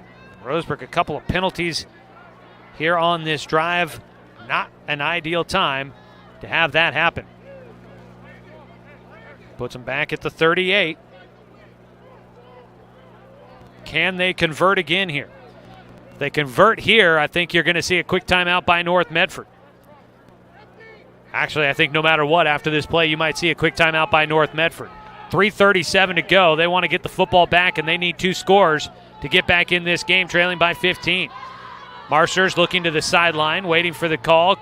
Offensive coordinator Jeff Freeman out there, signaling to the quarterback, and Roseburg will use its second timeout here in the second half. Gives us a moment to let you know tonight's game has been sponsored by Flyaway Travel. You can contact their travel experts for your travel plans. Now located at 1445 West Harvard Avenue, or give them a call at 672-5701. Also want to say thanks to Fisher's Hearth and Home, serving Douglas County for over 30 years with the largest selection of wood, gas, pellet, and electric stoves and fireplaces in the area. And of course, our friends over at Mahalo Heating and Air Conditioning, longtime sponsors of Roseburg High Sports here on the radio. You can get 0% financing for 72 months on approved credit now at Mahalo Heating and Air. Quick look, still on the verge here. Not sure if you feel comfortable about this or not with 3:37 to go. Roseburg leading 35-20, but a quick look ahead for North Medford. Next week, they travel to Sheldon, a big showdown going on there in Eugene. For Roseburg, next week, it's a trip down to Spiegelberg Stadium, the iconic location down in Medford, as Roseburg will take on South Medford next Friday night, and we'll be there to bring you that action against the Panthers, who are in action tonight against Grants Pass. We'll have a score update on that one for you coming up in the post-game show. All right, out of the Roseburg timeout, it's 3rd down and 9 after the penalty. 3:37 to go. Roseburg trying to convert and keep the clock ticking. Marsters in shotgun. Gets the snap, fakes the handoff, rolling to his left, going to throw downfield. Caught by pulled away. Interception. Taken away by North Medford. Aiden Beckstead comes up with the INT. Ripped it out of the hands of Logan Kloffenstein. No return on the interception. So the INT sets up the Black Tornado in Roseburg territory. They get the ball at the 47. There's 3:30 to play. Still a bit of time here. But North has got to get moving with the football. 2 timeouts left for North Medford in this one, in the final 3.5. Stepping up into the pocket, gets hit, slammed down. It's James Coleman up front for Roseburg. The junior comes up with a big hit on Mason Warren as he was staring downfield. He didn't see the pressure coming. He takes the sack back into North Medford territory. He goes back to the 48 on the other side of the 50. Losing 5 on the play. Second down and long. Warren, pressure coming again. Silas Kincaid. That ball hucked to the sideline, and it's caught. It'll lose yardage, and it will be 3rd down and long for North Medford.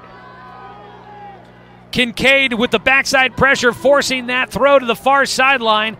Catching it was Ciceros, and he goes out at the 46. He loses 2 yards on the pass completion.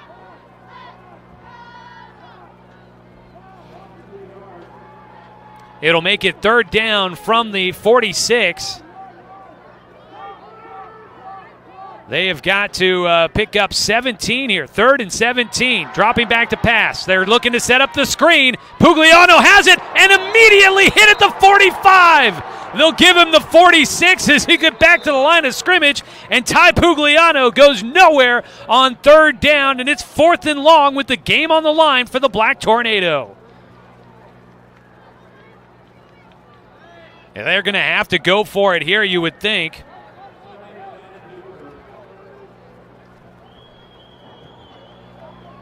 It's 2:48 to go here.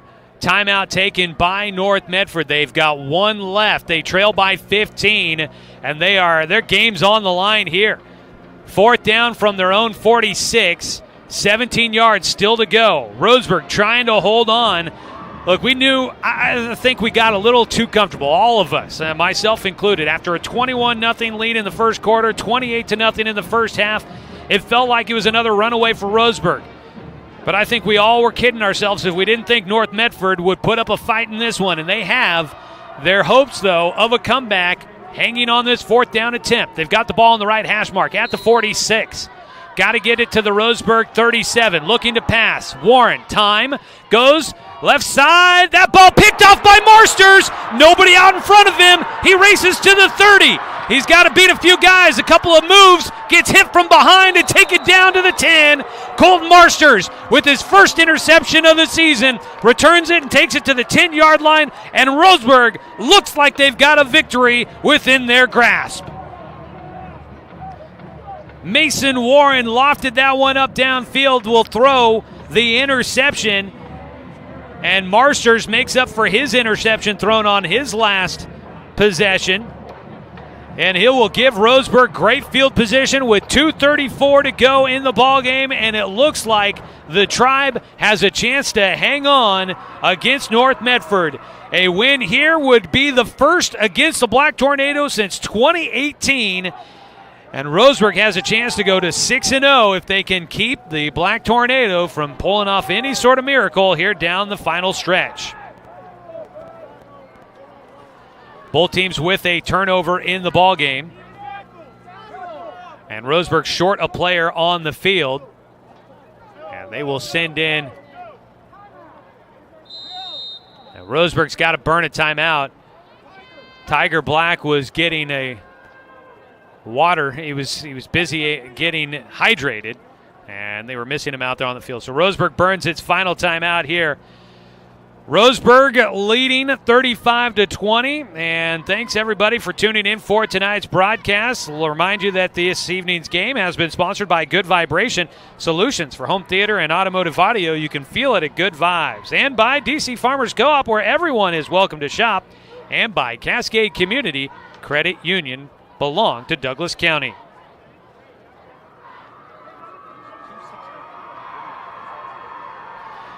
Well, 2:34 to go here in tonight's contest. Roseburg, it's been a bit of a shaky second half. After going up 28-0, North Medford really has looked, I don't want to say the better team, but they have put up a huge fight, and you got to give them all the credit getting this one down to a one-score game. Roseburg took a 28-0 lead with 6:21 to go in the second quarter. And then it was 20 straight points scored by North Medford. It was 28-20 with 9:26 to go in the fourth quarter. And that's when Logan Kloffenstein returned an 86-yard kickoff return to stretch it back to a two-score game at 35-20. That's where we're at right now. Both quarterbacks have thrown interceptions. And now Roseburg looking to salt this one away. They give it to Knox Hubbard running left side. And the North Medford's trying to say they picked up a fumble. And the official on the near sideline is saying that Hubbard was down as he took the ball forward to the 9-yard line. So Knox Hubbard will get a 1-yard carry here. North Medford can't believe they didn't get that call. They get pelted in the face by the Moths. Yes, they've been heavy tonight. Yes, there are many times they look like they are flags. I get confused by it too as well, folks. And the one just flew into my forehead. So, you got that. That's always fun. Ball's at the 9-yard line. Under 2 minutes to play here in the ball game. Marsters in shotgun. Hubbard behind him. Give it to Knox. Running left side. Nowhere to go. They are just looking for Knox Hubbard, I think, to really hang on to the football here and try to take some of the punishment here.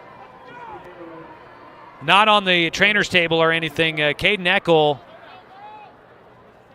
looking for him on the sideline here. There he is right there. See him standing there, number 22. He seems to be fine, so it's not an injury thing. Nothing looming from an injury that he had earlier in the game that put him on the trainer's table for a short period. But Roseburg out of timeouts. They burned their last one on that offensive possession where they needed to tackle.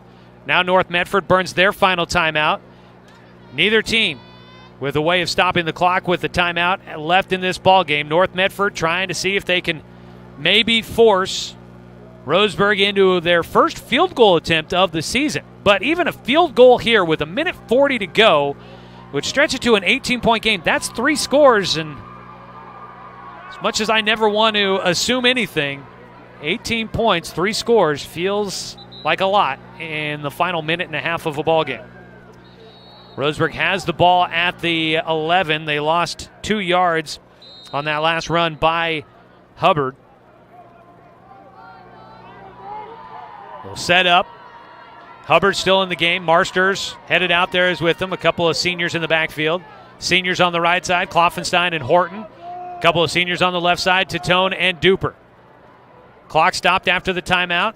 Roseburg likely going to run it here. They will. It's Hubbard right up the middle. Got back inside the 10.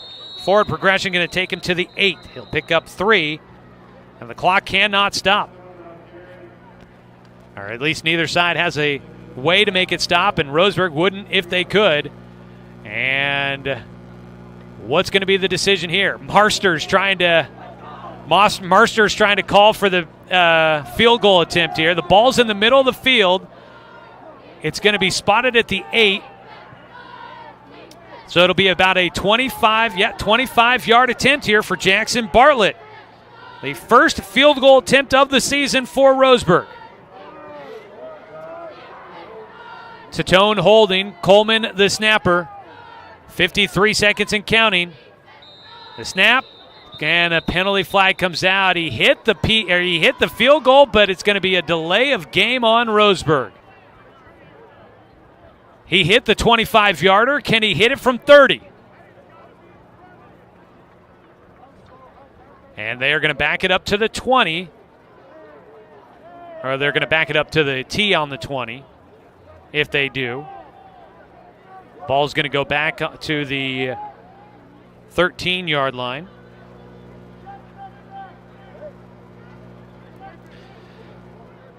So,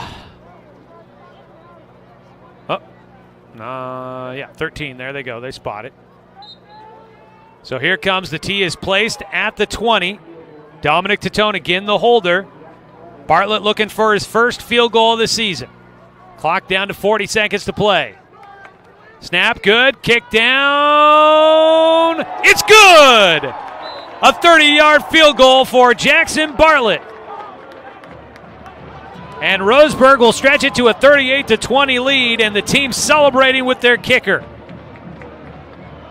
The 30-yard field goal, first of the season, and Roseburg with a 18-point lead looks to have this one in hand. 34 seconds to play, and it appears that Roseburg's going to defend their home turf for their second win here at Finley Field.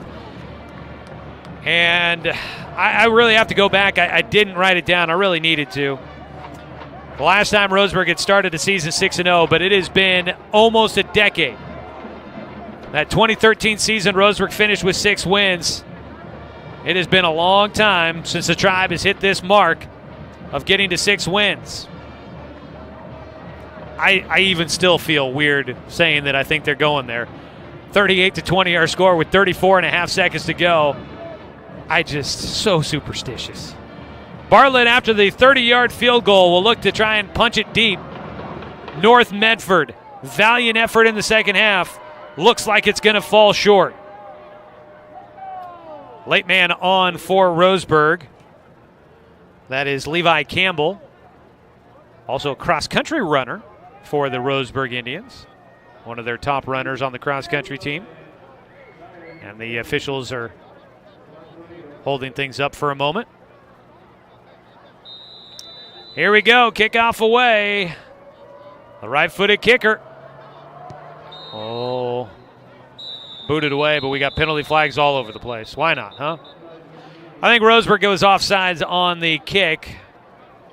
And Bartlett also kicked that one straight out of bounds. There was no chance that ball was staying in. But I believe they'll re-kick it from 5 yards back after the offside on the kickoff. They're going to watch the tape. They're going to watch the tape, and I think they're going to say, we got room to make things up here, fellas. We could have been a lot better in this game against North Medford. But a win is a win. And as mentioned, it's been since the 2013 season, since Roseburg has reached 6 wins in a year. You know, you're not going to gripe about getting to 6-0 on the season if you can.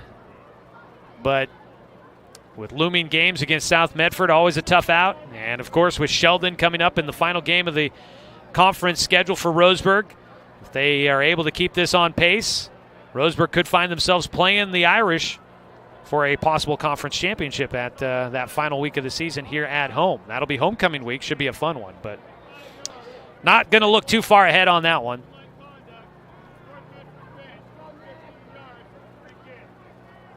So we got 2 penalties here. Roseburg called for the offside.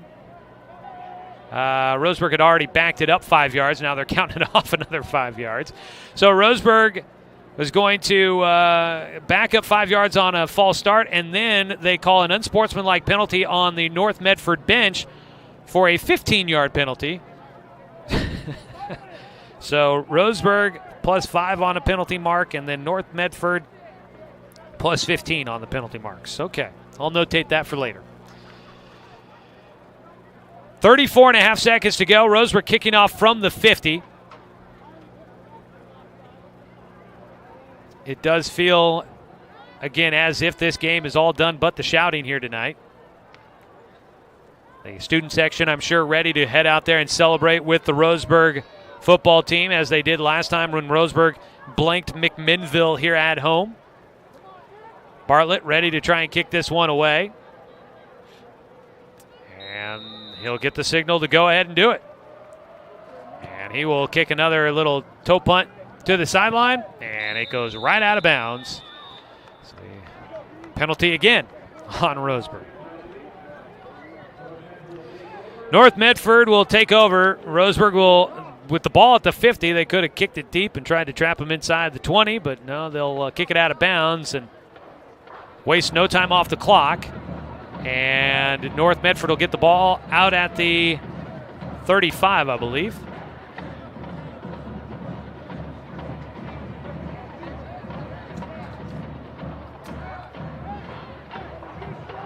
So North Medford with the football, trailing 38-20.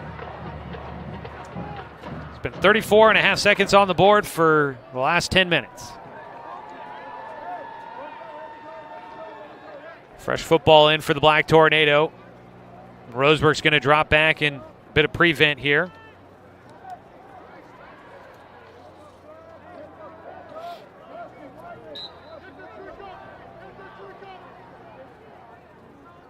Ty Pugliano back there with Mason Warren rolling to his right, looking to throw downfield.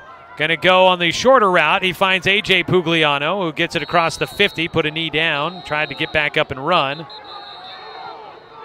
And Pugliano wasting time. The clock should start to run once they get the chains down. 25.4 seconds to go. The pass play went to they'll put him at the 50. Gain of 15 through the air.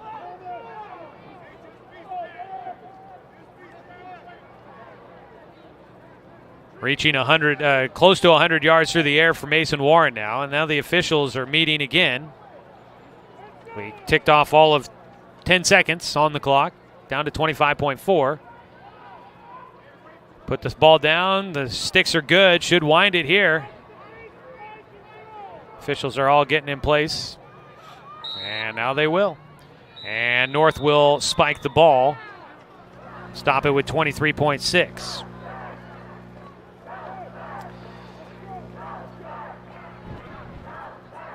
Thank you to one of our commenters on the YouTube channel. More flags than the United Nations. Second down and 10 after the spike to stop the clock with 23.6 seconds to go. Mason Warren in shotgun. 2 targets either side. He rolls to his right. Looking downfield, pressure coming, throws it away across the sideline, out of play. It was Knox Hubbard in there applying the pressure. Incomplete again for Warren. Down to 17.9 seconds to go.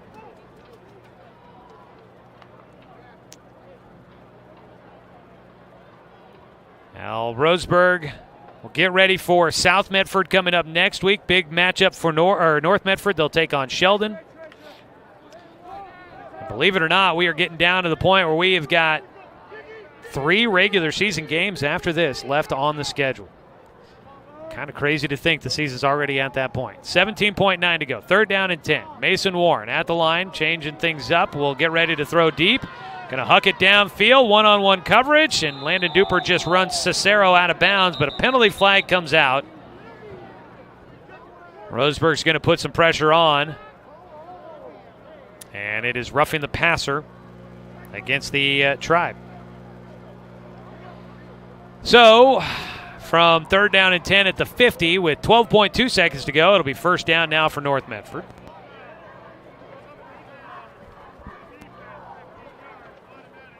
So that'll be an automatic first down.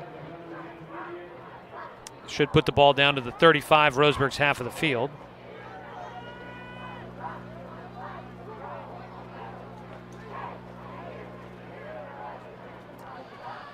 So the ball's at the 35 with 12 seconds to go.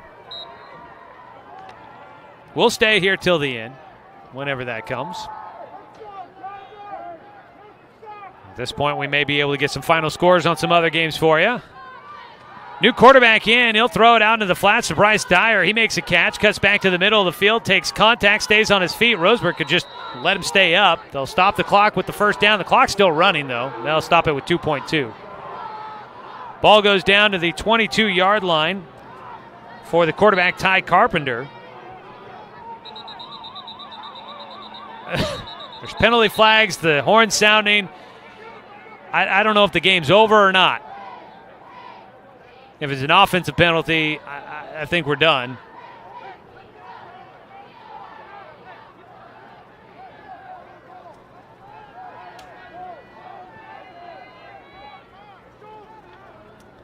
I don't know what's happening anymore. They're going to put the clock back to 2.2.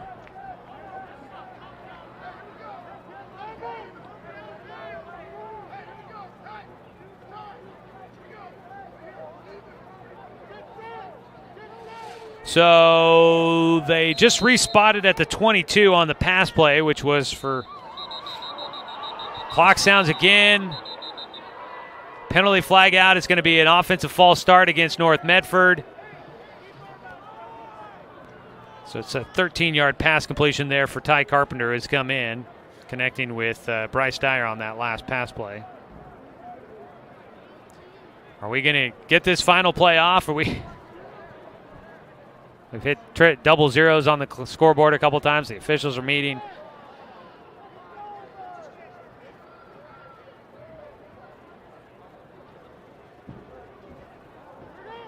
They're going to wave off the flag, and I think the game is over.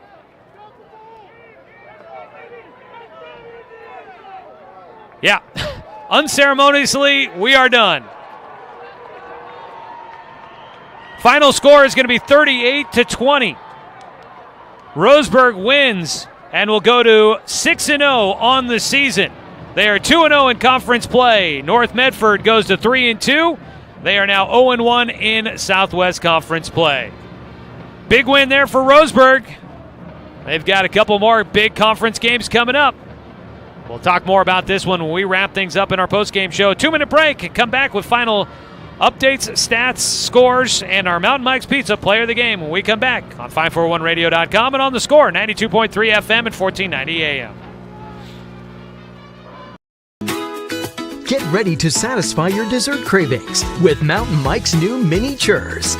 These delicious bite-sized churros are the perfect dessert to pair with your favorite Mountain Mike's Pizza. Made with only the freshest and finest ingredients. Dough made fresh daily with 100% whole milk mozzarella cheese and toppings to the edge. For limited time only, get 16 mini churros for the whole family for only $4.99. Don't wait. Order yours today for dine-in, carry-out, or delivery. The innocence of youth. Is there anything any better? But soon they'll be in high school and facing all the same challenges you faced. How to make friends, how to fit in, how to be cool. We want our children to have everything they'll need to live fulfilling and productive lives. Make sure the kids in your family are among the more than 120,000 participants here in Oregon who take part in high school sports or activities. I am a nurse, a firefighter, a college student, a mother, and I am an American soldier. I will always be ready for every storm and disaster that threatens my community. I will always be there to protect my neighbors, my family, and my country. We are the Army National Guard. We are the Army National Guard. We are the Army National Guard. Visit nationalguard.com to learn more about part-time service. As a doctor, I kept myself safe from COVID by following all the proper protocols. Then I visited my family, and we all got COVID. I debated getting the vaccine since I gained the COVID antibodies. I changed my mind because I learned the antibodies may not offer full protection. But getting the vaccine after COVID can help prevent you from getting sick again. It also lowers your risk of getting someone else sick. So whether you've already had COVID or you're still unvaccinated, please get the vaccine.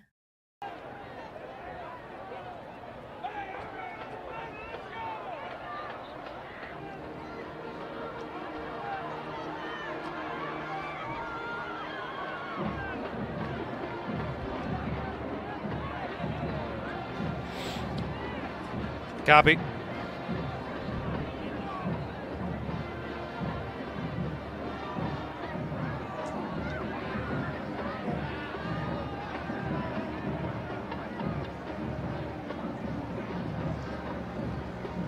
Well, we welcome you back here to Roseburg High School, where tonight the Indians are winners against North Medford as they will celebrate at midfield with the chant, "I believe that we just won."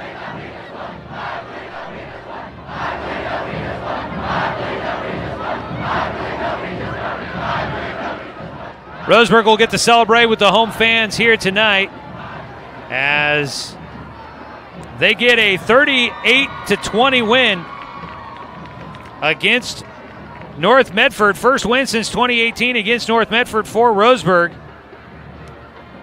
And they are able to hold on to this one here tonight. Roseburg led 28-0. Let North Medford back into it at 28-20.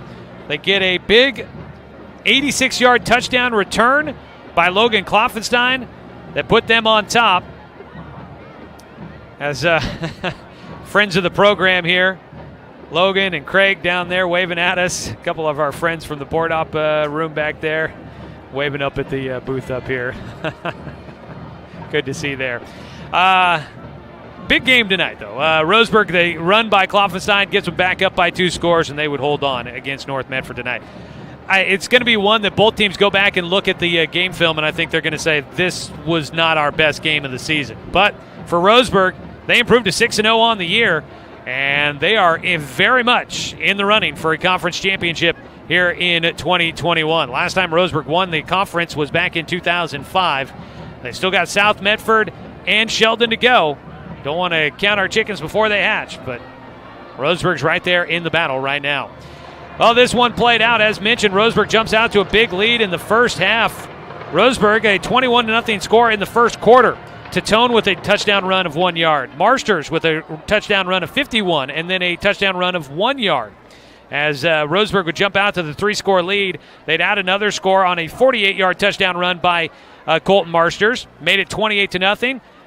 And at that time, it was PATs by Jackson Bartlett, all good. North Medford would get on the board on their final drive of the first half, as scoring on a 10-yard run was Ty Pugliano to make it 28-6. The PAT was blocked. That's your halftime score. In the second half of tonight's ball game, then North Medford scores first.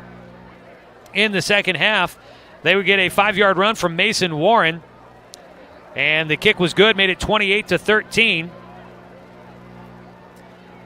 And Roseburg still in front, but up by 15 at that point in time. North Medford made life interesting on a 3-yard run by Mason Warren that made it 28-20 with the PAT by Brendan Dominguez. It was in a one-score game after Roseburg's up 28-20. But a 86-yard kickoff return by Logan Kloffenstein. Second straight week that he puts one in on special teams. The kick good by Bartlett, and Roseburg was back up by 15.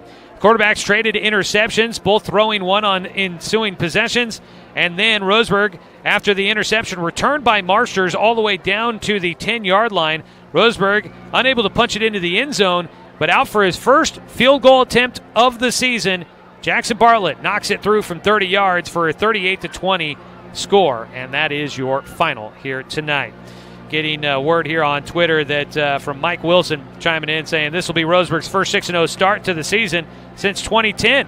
Roseburg made the 6A quarterfinals that season, ended out 10-2. Thank you very much there, Mike, helping out with the information.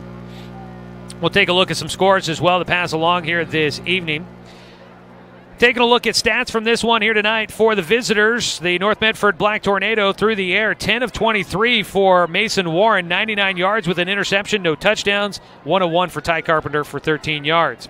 Leading the way, 3 catches, 23 yards for A.J. Pugliano, 2 catches, 49 yards for Bryce Dyer, 2 catches for Connor Cicero, 11 yards, Ty Pugliano, 2 catches, 19 yards, and Alex Angelo had 2 catches, 10 yards. On the ground, Ty Pugliano, over 100 yards tonight, first time that anybody rushed for over 100 yards against Roseburg. He finished with 116 yards, Ty Pugliano, 1 touchdown run of 10 yards, as he finishes 116 on 13 carries. Mason Warren ended up with 2 touchdown carries. He finished, though, with just 1 yard on the night as he was sacked a number of times. Alex Angelo, 4 carries, 23 yards, 3 carries for 23 yards for, I got to look up his name because I can't ever remember how to say it, Kilohana Waiolua. He ended up with the 23 carries there. Team numbers here by my quick chicken scratches. I got North Medford down for 275 yards total here on the night. For Roseburg, through the air, just 1 of 7 for Colton Marsters, 29 yards, 1 interception. But Roseburg, once again, does the damage on the ground as they go for over 300 yards on the ground here tonight. Colton Marsters had 20 carries for 194 yards and 3 touchdowns. Caden Eckel goes for 19 carries, 113 yards, his 6th game straight with 100 yards rushing, although he breaks his snap of touchdown carries in a game. He does not score tonight, so that streak stops at 5 straight games with a touchdown run for Caden Eckel. Dominic Tatone had a touchdown run for 1 yard out. Logan Kloffenstein, 2 carries, 12 yards. Knox Hubbard, 5 carries, 7 yards. Landon Duper had 1 carry for -2. Kloffenstein had the 1 catch for 29 yards. Tonight I've got Roseburg down at 354 yards of offense total here this evening. So that is a look at how things played out here tonight from this one. It's time now to name our Mountain Mike's Pizza player of the game here tonight. Mountain Mike's Pizza, pizza the way it ought to be. For Roseburg, the winner of the Mountain Mike's Pizza Player of the Game receives a $50 gift certificate to use at Mountain Mike's Pizza. And tonight, we're going to give that award to Logan Klopfenstein. He's been deserving the last couple of weeks. There's been some big other opportunities out there. But Klopfenstein tonight with yet another kickoff return on special teams. He does the damage. Actually, I noticed down there right now getting interviewed by sports editor for the News Review, Tom Eggers. He's getting a post-game interview there with Logan Klopfenstein. He is your player of the game, Klopp. Offensively, not big numbers there. He finishes with a total of 41 yards on the night of offense, but he's everywhere on the defensive side, and he comes up with a big kickoff return for Roseburg that helped them seal the win here tonight. So Roseburg with the victory. Logan Klopfenstein, your Mountain Mike's Pizza Player of the Game. Quick try to check on some of the other scores from around Southern Oregon and the Umpqua Basin. South Medford defeats Grants Pass 31-19. South Medford gets their first win of the season. And for the Panthers, that'll put South Medford at 1-1 in conference play. Grants Pass will go to 0-2. North Medford 0-1. Sheldon not playing tonight, so they're 1-0. Roseburg 2-0 will be in the lead in the Southwest Conference at 6-0 overall. Earlier we told you about a score. Let's see here. It was a score from the six-man league. Yoncalla defeating Gilchrist 52-0 tonight. We did hear that Riddle lost in their game tonight. Don't know the final score, but heard that they did lose. They were at home against North Douglas. Elkton was at Prospect Charter tonight in a six-man football game. And Oakland at Cresswell. It's definitely one that I would be curious to see if I can find a score on, but I'm not going to spend too much time trying to scroll through Twitter here real quick to see if I can find that. So we'll go ahead and wrap it up there. Not sure. Yeah, not seeing anything there for me. So we'll have scores posted, though, up online at 541radio.com. You can check out high school football scores later on tonight. All right, folks, that is going to do it for us here. Coming up next week, North Medford will take on Sheldon in Eugene, and the Roseburg Indians will head south to Spiegelberg Stadium, where they'll take on the South Medford Panthers, who will come into that matchup 1-5 on the season and 1-1 in conference play. Want to say thanks to the North Medford Black Tornado for making the trek here tonight. A great battle on the field. Want to say thanks to Athletic Director Russ Bullen, Head Coach Dave Heiberger. I might hear about that one later. And the entire Roseburg football program for allowing us to bring you another season of Roseburg football here on The Score. Want to say thanks to Ben Hill back in the studio running things for us on the radio side tonight. Here on site, want to say big thanks to Clayton Brelich helping out with the video camera, and thanks to Brenton Cranford for help with the video production on the laptop, and helping out tonight with some of our social media presence was Gabe Rasmussen. I'm Joey Kieran. I also want to say thanks to you, the fan, for tuning in for tonight's broadcast, because, of course, without you, I'm just a guy sitting here talking to myself.